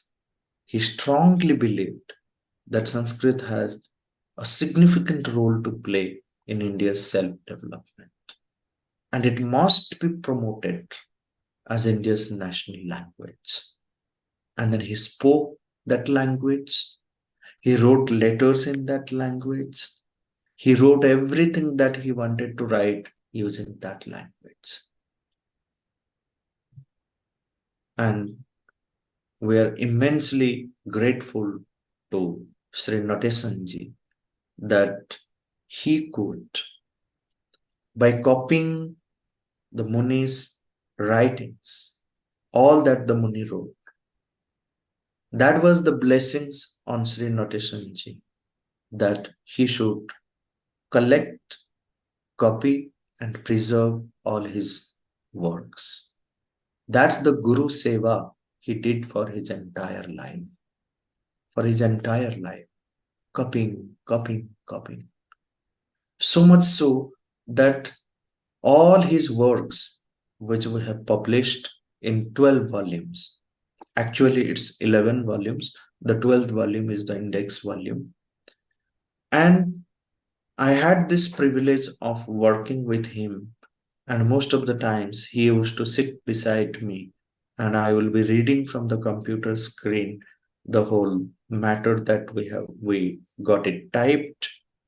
My wife, in fact, was instrumental in typing everything from the handwritten text to the computerized text.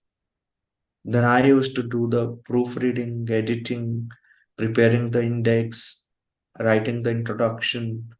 So, and then getting it verified by Sri Nateshanji. I remember many a times, like he will be sitting beside me, and then whatever I am reading, if I commit a mistake, he will be sitting so attentively, closing his eyes, not even looking at the notebook. Or he would say, like here there is a mistake, correct it. So that showed that all the content that we have in 11 volumes, Sri Natarajan had in his mind. The entire work of the Muni became an integral part of his consciousness. That was the passion with which he copied. That was the passion, dedication, and sincerity with which he preserved the work of the Muni. So much so that even I have seen the copies, the notebooks where he had copied. I could not find a single place where Sri Natarajan had struck out something and rewritten. So meticulously he had written. That shows his Shraddha, Bhakti, Nishthaparata for his Guru. The same Nishtha, same Shraddha, same Bhakti, same intensity, what the Muni had for Bhagavan Ramana Maharshi. And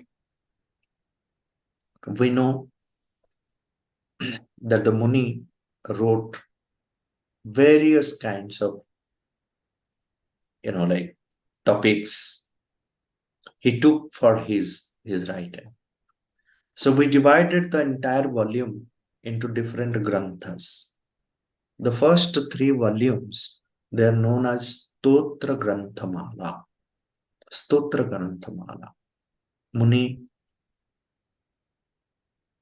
being a Sri Vidya Upasaka, Shakti Upasaka, the first 2 volumes, we find the stutis, maximum number of stutis dedicated to various aspects of Shakti. The first volume itself, you have Uma Sahasram, such a fantastic work, the magnum opus of the Muni. And most importantly, you see, in Sanskrit, there are, like when we were doing the Prachanda Chandi Parayana just before my deliberation, we did one Madalekha Stabakam. Madalekha is the name of the chandas in which that Stabaka is written. So every Stabaka, he employed a particular metrical pattern. And the name of that pattern is mentioned in the last verse. So this metrical patterns, or these metrical patterns in Sanskrit, are infinite in number. There's no end to it. Yet there are few recognized metrical patterns which are dealt in by many Chanda Shastris. And if someone is familiar with, say, 20, 25 or maximum 30 chandas, one can manage the entire classical Sanskrit poetry. No poet, including Kalidas, Magha, Bharavi, Bhartrihari, and many others, no poet has used more than, like 30, or one may find it very rarely, more than 30 chandas if anyone has used. And I have given this list in the volume 12, that the Muni, whatever he has written in Sanskrit in poetic form, the Muni is perhaps the only poet in the history of Sanskrit who has used 71 metrical patterns. 71.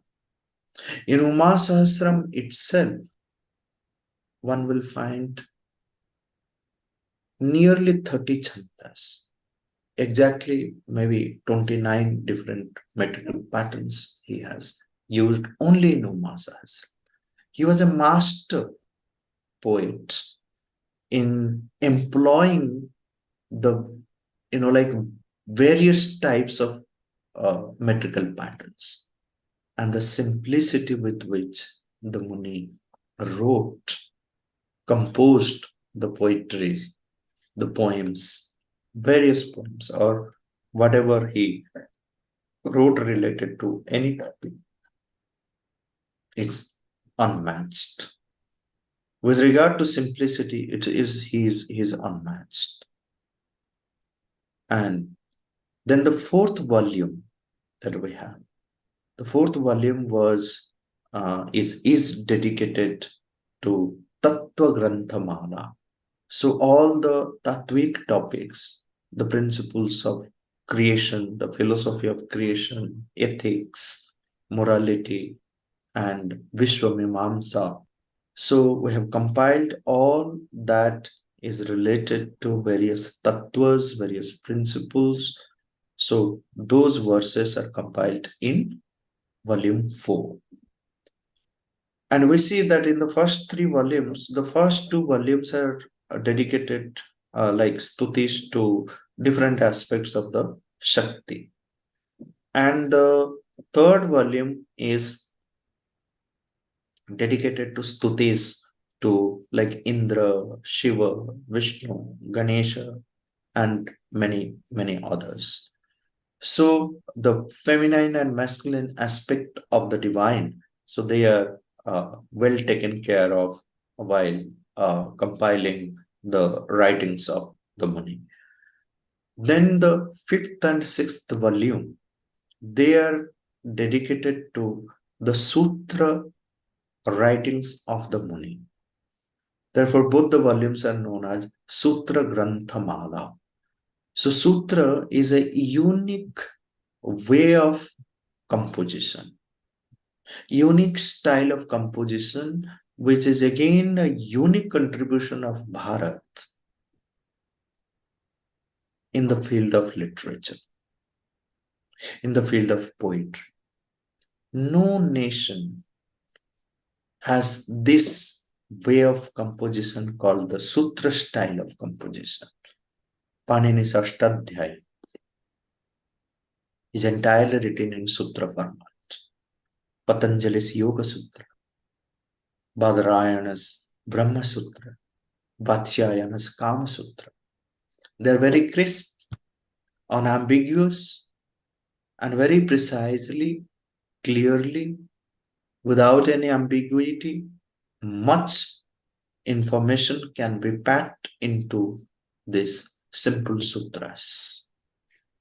So the Muni has written on many topics using this sutra style. Both volume 5 and 6, they contain the sutra writings of the Muni. But among these sutra writings, 2 most important sutra writings of the Muni, I must mention here. One is Mahavidya Sutrani, the Mahavidya Sutras, the Dasha Mahavidyas, the way the Muni has dealt with this topic in the whole of the Tantric tradition, whole of the Sri Vidya tradition. No one has dealt with the Dasha Mahavidyas the way the Muni has dealt with. In Mahavidya Sutras, he has synthesized the Veda, Vedanta, and Tantra. It's a synthetic vision. And when people say, oh, Vedic tradition is different, Vedantic tradition is different, Tantric tradition is different, Tantra is altogether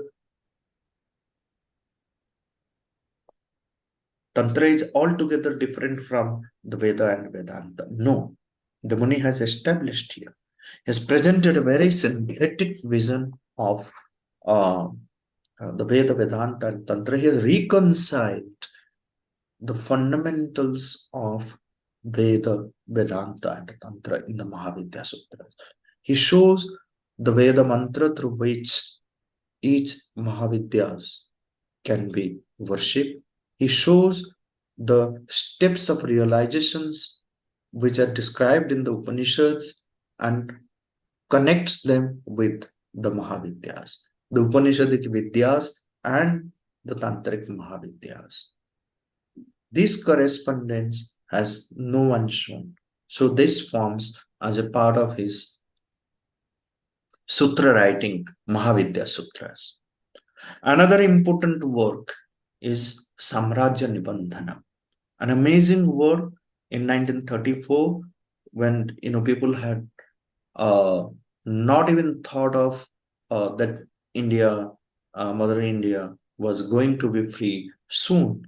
The Muni was convinced that Mother India was going to be free. Now his worry was not that why it was not getting freed. Now his worry was like once Mother India gets free, gets the freedom, how is it going to be, managed? So Samrajya Nibandhanam, one can say, is the first constitution of India prepared by a single person, a Muni, a spiritual master. That's again using Sanskrit, based on the Swabhava and Swadharma, based on the dharmic tradition of Bharat. So these are the two most important works in the Sutra Granthamala of the Muni. The 7th volume is entirely dedicated to the Bhashyas, therefore its title as Bhashya Granthamala. So his Bhashyas on the Vedas, though not the entire Veda, he has given the commentary, but the few mantras, few suktas.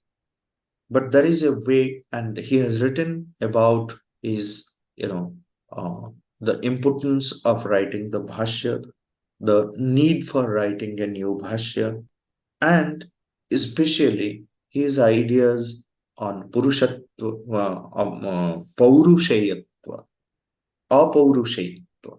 So this whole, idea of Apaurushaya and Paurushaya, the way Muni has dealt with this topic in his introduction to the Bhashya is something unique,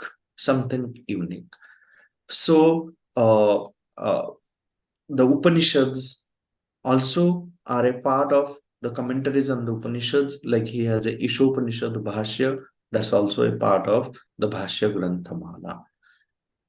So Veda, Upanishad and few other texts which he has written as the Bhashya, whatever commentaries he has written, so they form the part of the Bhashya Granthamala. Then volume 8 is his, again, works on Ayurveda and Tantra and Jyotisha. So written in various poetic meters, he has dealt with this topic of Ayurveda, topic of Jyotisha, and topic of Tantra. That forms the subject matter of volume 8.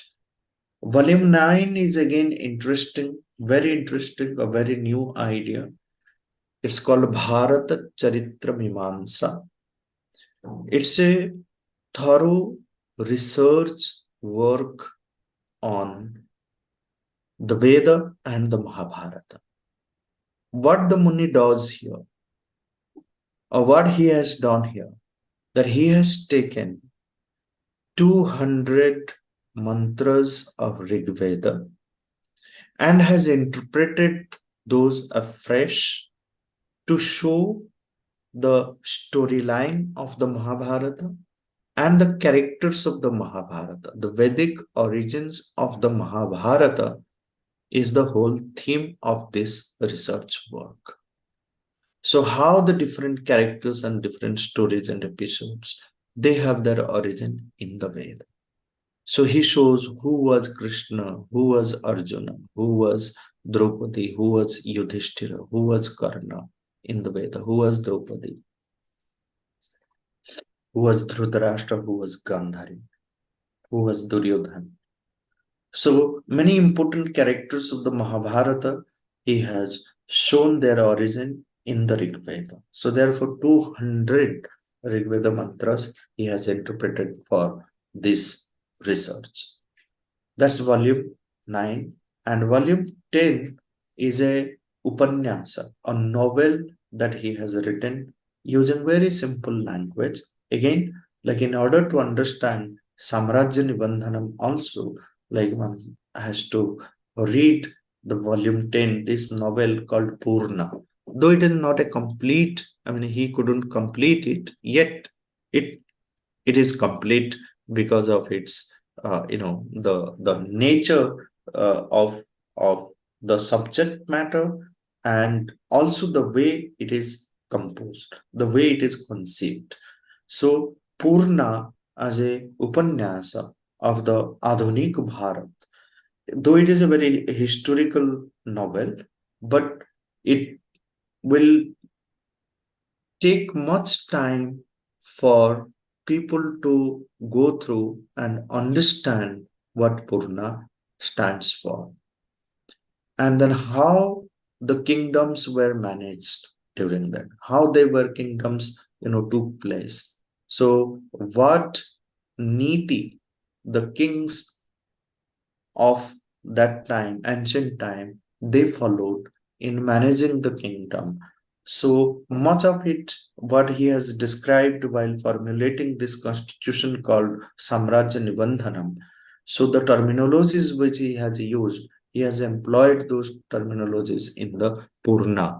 So Purna becomes a kind of, like practical implementation of, uh, uh, like what is there as a in the form of a constitution in Samrajya Nibandhanam. Yeah.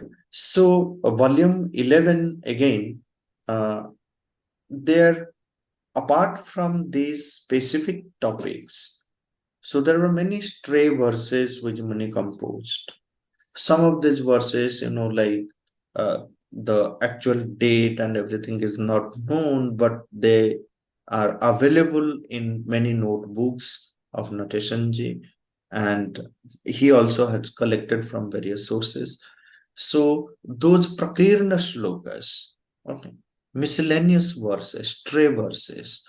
So we have put it in volume 11, and volume 12 is the index volume. So this is what is the subject matter, the content, the different works of the Muni that has been presented through these collected works of Vasista Ganapathi Muni. So as a scholar poet, Ganapati Muni has many, like his writings are more spiritual, and he dealt with the philosophical topics, he dealt with society, what could bring reform in the society. So devotional poems like Uma Sahasram, Gita Mala, Ramana Gita, Ramana Chatvarinshad, Shad Darshanam, these titles are well known among, like the followers of the disciples of Bhagavan Ramana Maharshi and Ganapati Muni. And very little, even till date, even though we have brought out his works in these volumes, even till date, very little is known about the numerous Sanskrit writings of the Muni, which cover a wide variety of topics, praises and prayers to various deities, stotras, poetic compositions, kavyas, philosophy, darshan, logic, nyaya shastra, medical science, Ayurveda, astrology and astronomy, Jyotisha Shastra, commentaries, bhashya, akhyayika, like a novel, letters, patrani. His letters are amazing. And many research works like Samrajya Nibandhana. And his proposed constitution for India. And then a new language, Lali Bhasha Upadesha, a new language for the people of India. So then these compositions, whether in verse or whether in the form of sutras, whether in the form of gadya, they were all spontaneously created by the Muni. They were all the result of his tapasya. They were all result of Bhagavan's blessings. They were, like an outpouring of his soul in seeking or in gratitude to the divine. So this is what is a little bit of introduction to his work, his life, and definitely he is the Chira Namasya, Prata Smaraniya, and he's the way he was equipped with such unique and sharp scholarship and the ability to express, the power of expression that he had. So he could write, speak elaborately on any topic with ease.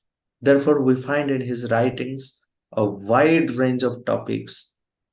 As I mentioned, it includes spirituality, cosmology, metaphysics, science, poetry, linguistics. And in addition to the Muni being a poet, he was a great patriot, great yogi, great tantric, a rishi with right vision. And then I must mention that, like in Indrani Saptashati, so every second verse in the Stabakam and the 24th verse in the Stabakam. So those two verses in every Stabaka are dedicated to Mother India, for the protection of Mother India. So I myself have made a compilation of all the verses from Indrani Saptashati, and then I have translated those into English, just showing like what intense love for Mother India the Muni had, that he prayed to Sachi for the protection of this land. He prayed to Sachi for the protection of this land. And this, what he possessed, the knowledge, the force, the spiritual force that he possessed, it is exceptional. And also, like, he had an exceptional retentive memory, a great power of concentration, great ability to compose unblemished extempore poetry, spontaneous creativity, imagination, poetic ability, quick thinking. So all these, they add much value to his consummate scholarship and literary genius. And we are celebrating his 145th birth anniversary. Exactly 5 years later, we will be celebrating his 150th birth anniversary. And I would request all those who follow, all those who are connected with the Muni in any form, we all should come together. And from this year onward, because we have 5 solid years, how do we prepare to celebrate the 150th birth anniversary of this great soul, the great child of Mother India? What kind of programs we should take? I have taken up this program that first all the volumes are edited and available in Sanskrit. Now I have taken up a project of translating those into English and Hindi. And my aspiration is, before the 150th birth anniversary, all the volumes, all writings of the Muni should be available in English and Hindi. And it can be further translated into other Indian languages. So I have taken up just the English and Hindi translation. I have engaged some scholars who have been doing it. Some of them have already submitted their translations. We will be sitting, comparing and editing, and then bringing it out in the form of books. So that will be our tribute to the Muni on his 150th birth anniversary. I have always this aspiration. I even tried 2 times but failed because of the lack of scholarship in the Muni's writings. We have to have many national and international conferences or symposiums where we can invite people and to speak about Muni and about his works. I think once the translations are available, many people are going to read these valuable works of the Muni. And then our symposiums and conferences and workshops will be successful. And through that, we will be spreading more awareness about the Muni, his life and his works, and his contribution towards the transformation of the humanity. So with these words, I again sincerely make my prayer to the Muni, to Bhagavan Ramana Maharshi, to the Rishi Parampara for blessing us to take forward their work, give us that strength, that ability, so then whatever little we can contribute through our limited power for the fulfillment of their aspirations, all that they wanted that the world should be, Bharat should be, humanity should be. So if we become instrumental in carrying forward their work, so that way we can fulfill the very purpose of our life, or the very purpose of living on this earth, taking birth on this earth, will be truly fulfilled. We will have a blessed life. We are indeed blessed because of our association with this Rishi Parampara. So we pray for further blessings, so then we will be empowered, we will have that strength, have their blessings to take forward the work of the Rishi Parampara, working towards the revival of Sanatana Dharma, the preservation of Sanatana Dharma, and then making this Sanatana Dharma alive in every aspect of life. So, Dhanyavad. Thank you.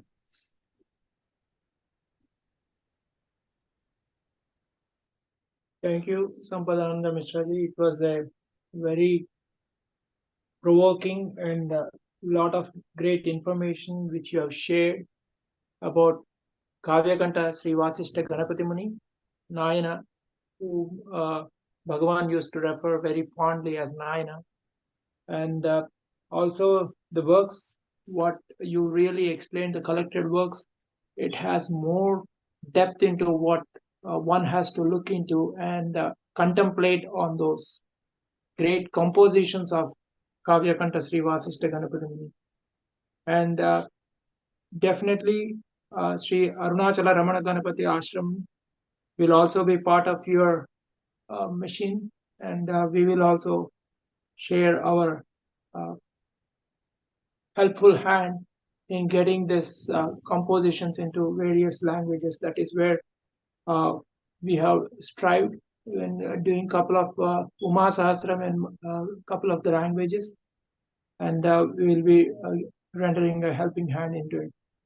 And as you rightly mentioned, I would definitely request our trust board of Arunachala Ramana Ganapati Ashram to look into the aspects of how we should be working towards the 150th Jayanti celebration of Nayana. Promptly in the next 5 years, we should be working together and get there. And also, I request you to join our Satsang and shed more light and thoughts on how we need to look into and share some knowledge of Ganapati Muni's compositions. Thank you, Mishraji, for your great time. In short notice, you have accepted this, and we are indeed very happy to celebrate the 145th Jayanti of Ganapati Muni at Kalvarai Ashramam, Sri Arunachala Ramana Ganapati Ashramam at Kalvarai. For the past 2 days, a lot of devotees have assembled there in the ashram. On 17th of November, Ganapati Muni Jayanti, 145th Jayanti day, there were many prayers, including in Ganapati Yagam, and also a Darbar Seva right in the evening, which devotees of Ganapati Muni, disciples of Ganapati Muni near Kulve, Karnataka, they all do for the past 70 plus years. They do this during the Kartika Bahula Ashtami, that is where Ganapati Muni's birth as per Indian calendar. So they do this Darbar Seva, and that is being done at Kalvarai Ashram also on this day. And yesterday it happened to be the first oral Upadesa of Bhagavan to Ganapati Muni, and which is November 18th of 1907. Bhagavan spoke first after he reached Tiruvannamalai, Arunachalam, and that is due to the questions raised by Ganapathi Muni. And yesterday, and Ganapathi Muni, immediately after that, he composed the magnum opus composition Uma Sahasram to offer his prayers to Mother Goddess for blessing him with this great guru. And yesterday at the ashram, Uma Sahasra Yagam was being performed, and lot many devotees have felt the divine vibrations all around the whole village of Kalvarai. And also ashram was very much in resonance with Uma Sahasra Stotra Parayana and Yagam celebrations. So it was a great honor to be part of that. Probably in our next satsang on December 3rd, one of the trustees or some of the devotees can share more around these details rather than me, who have not even attended. I just was following how things were going on. So I just gave this gist of it, but we would request one of them to give more who were being part of that celebrations the past 2 days. And now I will request Chiranjeevi Ramana Sanat Kumar and Chiranjeevi Ramana Vasni to render Renuka Gitam, which we always render, do the Parayanam during our satsangs, because Ganapathi Muni has more emphasized on this Renuka Gitam, that it is going to get rid of all the evils and bless everyone with good prosperity. So with that said, and our trust founder president Sri Parasara Narasimham Garu was always onto this guidance of Ganapathi Muni, that he always used to insist on this. So we follow that, and we would be rendering this in now.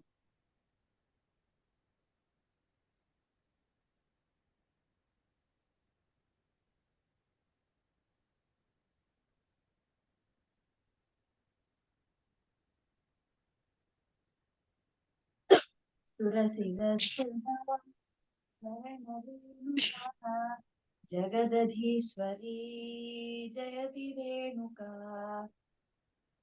देवताशिरोदेशलालितम्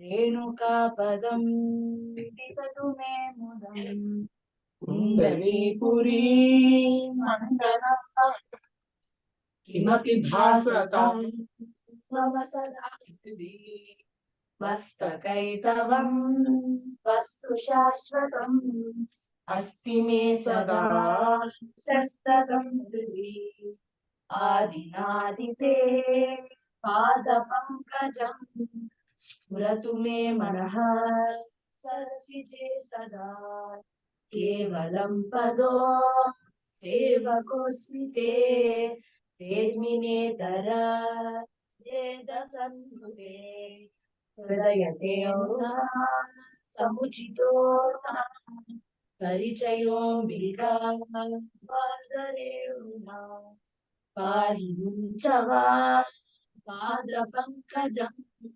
हृदससन्नुते न त्यजामि ते शरणमम्बते योनिषेवते पुनरयं कुशौ धयति किं कृति आहरहो वदे रहसि चिन्तया धन्यतां गतो नान्यतद्धये स्मरजितो यथा शिरसि जाह्नवी जननि रेणुके मनसि ते कृपा अम्ब पाहि मां दम्भतावसि पादकं जयो राधिकिङ्करम् पुत्रमात्मनः पुण्यकीर्तने बहुकृपे कुतो अमुपेक्षसे अम्ब संस्तुते जम्भवैरिणा पाहि मामिमं मग्नमापदि तत्त्ववादिनः सत्त्वशालिनी त्वामजे विदु सत्स्वरूपिणी त्वां प्रचक्षते सदयवीक्षिते वेदवेदिनो मोदरूपिणी संविदं विदु स्वामिदं प्रसून् परमयोगिनः परमदेवते जननि कुण्डली पुरनिवासिनी परशुरामवर्तस्य माहिमम् तनयरोदनं श्रवणशालिनी शृणुसुरार्चिते यदि दया हृदि याचकः सुतो भजनमीप्सितम् तदपि दुर्लभं किमिदमम्बिके मास्तु वेतनं छिन्नमस्तके भजनमेव ते याच्यते मया तरणतारया जलजदीघया सानुकम्पया शीतपातया केवलं दृशा पश्य रेणुके तेन मे शुभं न च तवाशुभम् किङ्करी भव सुरविलासिनी जयति कुण्डली नगरवासिनी मधुरमं पदे चरणपङ्कजं तत्र यद्रदै त्यज्यतेऽखिलम् चरणमम्बते चरतु मे हृदि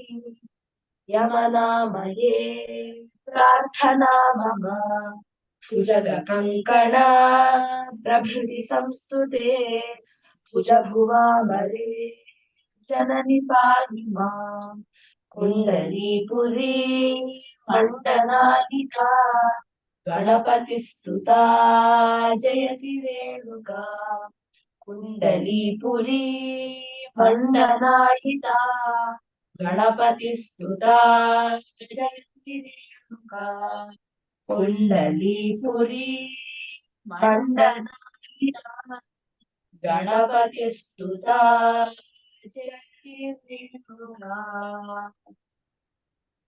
सकलामन्त्रसमन्त्रितक्षयकारिकाक्षितकरं च भवेत् सुरसुन्दरी जगसमर्चितयो हृदि रेणुकाचरणयो शरणम्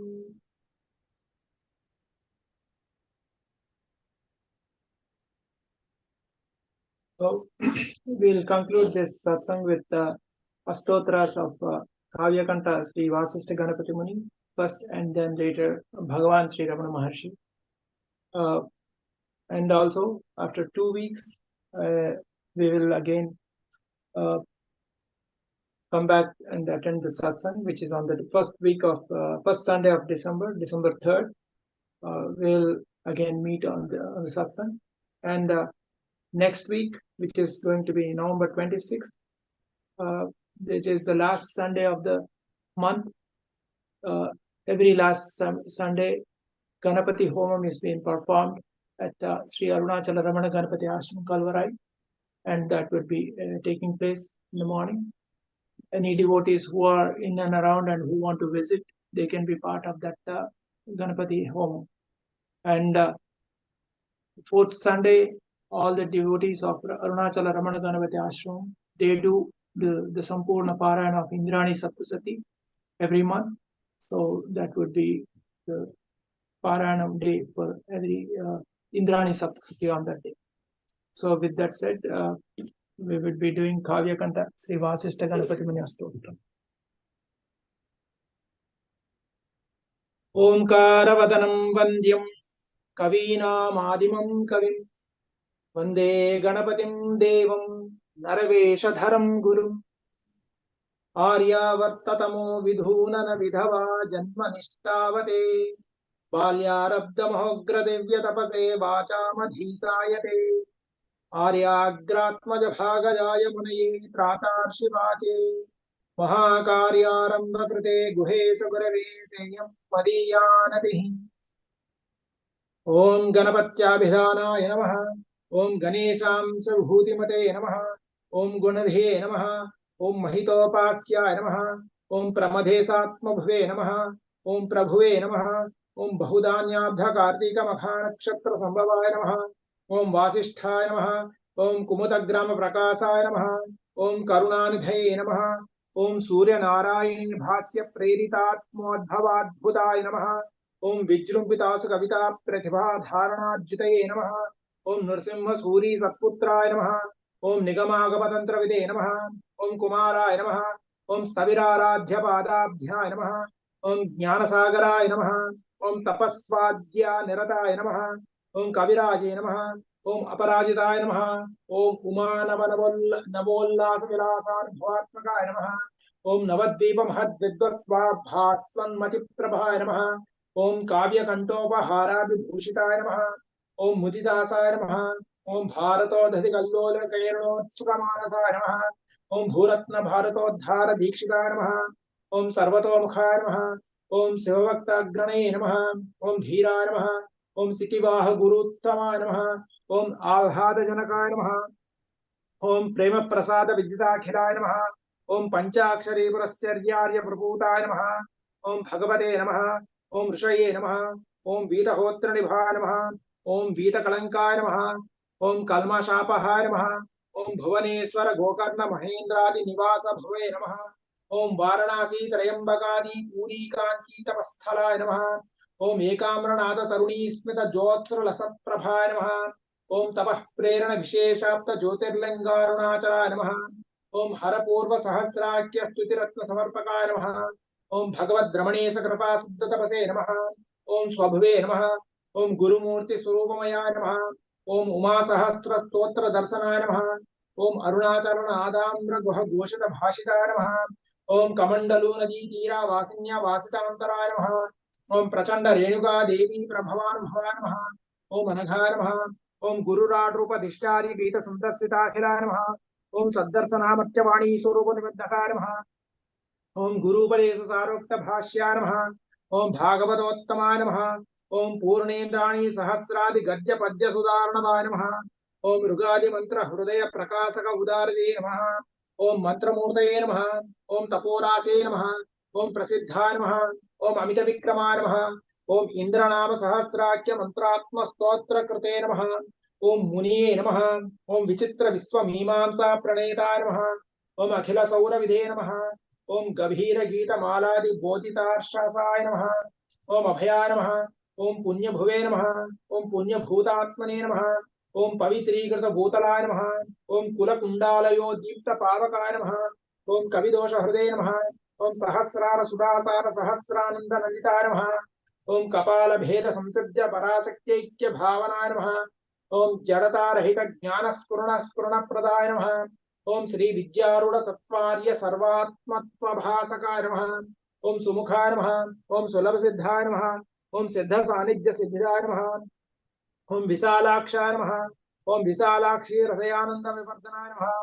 ओम श्रृंगार गंभीर क्षीरोदाय नमः। ओम शिवसन्निभाय नमः। ओम महादेव सुताय नमः। ओम वज्रावत्साय नमः। ओम संगवर्जिताय नमः। ओम सुंदरेशांतरांगांगाय नमः। ओम श्रीनिवास वरप्रदाय नमः। ओम दैवराध मुनिश्रेष्ठ तशिष्याय नमः। ओम सर्वकामधये नमः। ओम मेघाद्भुत विलासाद्योत्कपाली परितोषिताय नमः। ओम विश्वामित्र सुधन्वादि महाभाग प्रहर्षिताय नमः। ओम विश्वनाथार्चित स्त्री पदाम्बोजरजःकनाय नमः। ओम तपः प्रभाव संप्राप्त स्वराज्य राजिताखिलाय नमः। ओम गुहे श्रवण भ्रातृवात्सल्य परितोषिताय नमः। ओम सत्यान्वेषणे नमः। ओम सत्यनिष्ठाय नमः। ओम सत्यसंकल्प धीते नमः। ओम सच्चोपदेशक श्रीमते नमः। ओम सत्यधर्मपरायणाय नमः। ओम दीनार्ति बंधनोज्जगाय नमः। ओम शिवंकर करणीय नमः। ओम मरुद्गण समायुक्त महेन्द्रावापराक्रमाय नमः। ओम सुप्रसिद्ध महायोगी प्रहृष्टाय नमः। ओम अमर्च वैभवाय नमः। ओम गणेशाय नमः। ओम नायनाभिक्याय नमः। ओम श्रेष्ठहृत्कमलालयाय नमः। ओम श्री काव्यघंट वासिष्ठ गणपति मुनिये नमो नमः।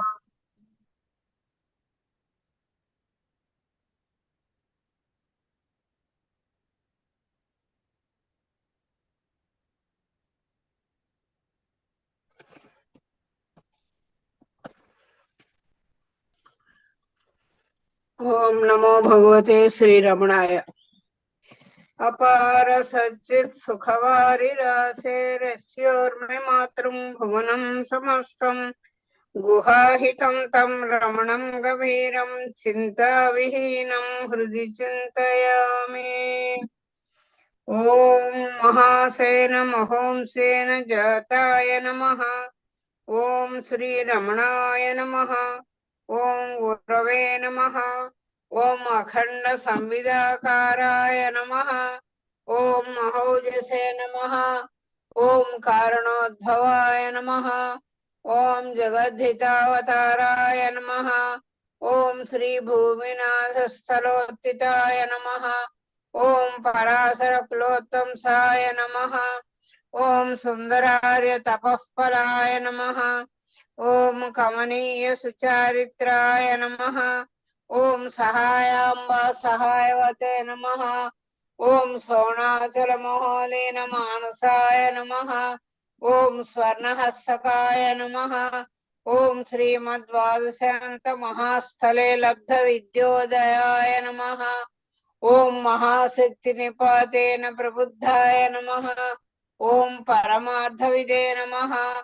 ओम तीव्राय नमः। ओम पितृपदान्वेषिणे नमः। ओम इंदुमौलिना पितृमते नमः। ओम पित्रादेशतः सोणशैलं प्राप्ताय नमः। ओम तपोमयाय नमः। ओम उदासीनाय नमः। ओम महायोगिने नमः। ओम महोत्साहाय नमः। ओम कुशाग्रधिये नमः। ओम शांत संकल्प सौरंभाय नमः। ओम सुसंदृशे नमः। ओम सवित्रे नमः। ओम स्थिराय नमः। ओम तपक्षपित सर्वांगाय नमः।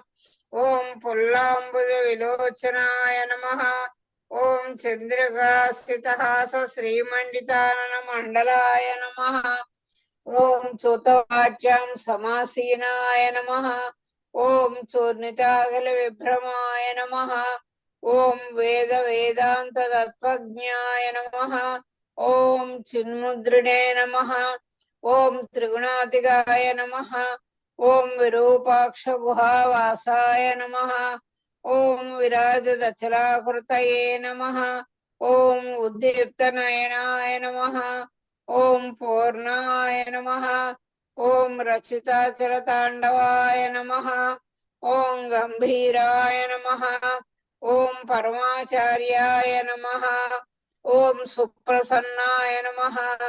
ओम अभयप्रदाय नमः। ओम दक्षिणास्य निभाय नमः। ओम धीराय नमः। ओम दक्षिणाभिमुखाय नमः। ओम स्वराजे नमः। ओम महर्षये नमः। ओम भगवते नमः। ओम ईड्याय नमः। ओम भूमो विद्या विशारदाय नमः। ओम विमलाय नमः। ओम दीर्घदर्शिने नमः। ओम आप्ताय नमः। ओम ऋजुमार्ग प्रदर्शकाय नमः। ओम समदृशे नमः। ओम सत्यदृशे नमः। ओम सत्याय नमः। ओम प्रशांताय नमः। ओम अमित विक्रमाय नमः। ओम सुकुमाराय नमः। ओम सदानंदाय नमः। ओम मृदुभाषिणे नमः। ओम दयार्णवाय नमः। ओम श्री सोणाचल हृद्भूत स्कंदाश्रम निकेतनाय नमः। ओम सद्दर्शनोपदेष्ट्रे नमः। ओम सद्भक्त वृंद परिवृताय नमः। ओम गणेश मुनि भृंगेन सेवितांघ्रि सरोरुहाय नमः। ओम गीतोपदेश सारादि ग्रंथ संचिन्न संशयाय नमः। ओम वर्णाश्रम मतातीताय नमः। ओम रसज्ञाय नमः। ओम सौम्याय नमः। ओम आत्मवते नमः। ओम सर्वावनमतस्थानामाराध्याय नमः। ओम सर्वसद्गुणिने नमः। ओम आत्मारामाय नमः। ओम महाभागाय नमः। ओम मातृमुक्तिविधायकाय नमः। ओम विनताय नमः। ओम विनुताय नमः। ओम विप्राय नमः। ओम मुनीन्द्राय नमः। ओम पावकोज्ज्वलाय नमः। ओम दर्शनादघ संहारिणे नमः। ॐ मौनेन स्वात्मबोधकाय नमः। ॐ हृच्छान्तिकरसान्निध्याय नमः। ॐ स्मरणात् बन्धमोचकाय नमः। ॐ अन्तस्तिमिरझण्डान्सवे नमः। ॐ संसारार्णवतारकाय नमः। ॐ सोणाद्रीशस्तुतिद्रष्ट्रे नमः। ॐ हार्दविद्याप्रकाशकाय नमः। ॐ अविच्युतनिजप्रज्ञाय नमः। ॐ नैसर्गिकमहातपसे नमः। ॐ कमण्डलुधराय नमः।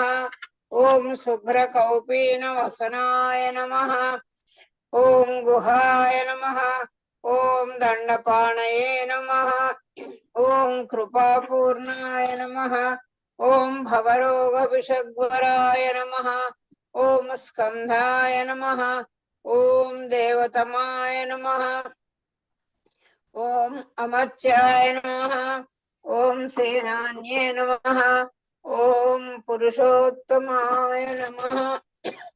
यस्थानाररुणाचलस्य पदयोः स्मृत्या जनिं प्राप्य तद्दिव्यानुग्रह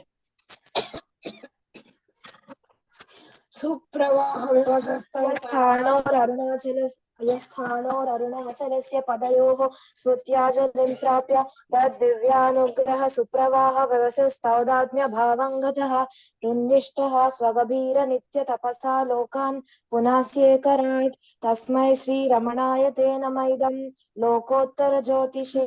श्री रमणार्पणमस्तु।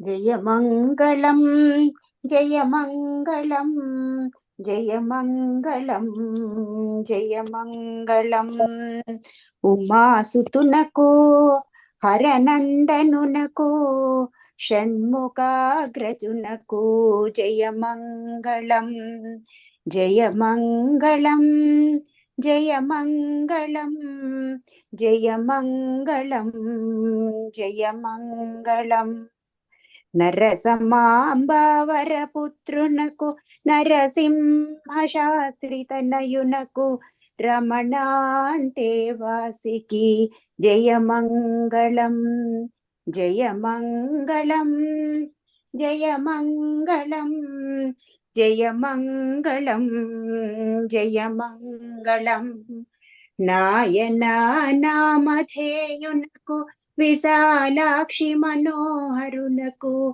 కపాల భేదునకు జయమంగళం జయమంగళం జయమంగళం జయమంగళం జయమంగళం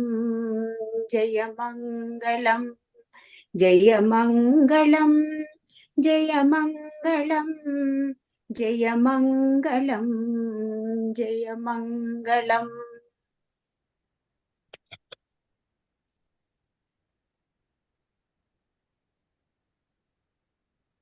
ओम अभीतकुचाम्बनाथाय विद्महे श्री अरुणाचलेश्वराय धीमहि तन्नो रुद्रः प्रचोदयात्।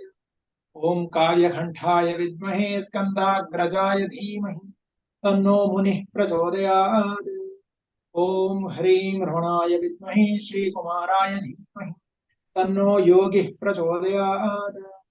ओम न कर्मणा न प्रजया धनेन त्यागेनैके अमृतत्वमानशुः परेण नागं निहितं गुहायां विभ्राजते जप्यतयो विसन्ति वेदान्तविज्ञानसुनिश्चितार्थाः संन्यासयोगा जडयः शुद्धसत्त्वाः ये ब्रह्मलोके त्वरामप्तकाले परामृतात् परिवृच्यन्ते सर्वे धर्मविभावं परमीश्मभूतं यत्पुण्डरीकं परमज्य सद्गस्त्यम् तत्राभिधहरं गगनं विशोकस्तस्मिन् जगन्तस्तदुपासितव्यम् यो वेदादौश्वर प्रोक्तो वेदान्ते च प्रतिष्ठितः तस्य प्रकृतिलीनस्य यः परः स महेश्वरः।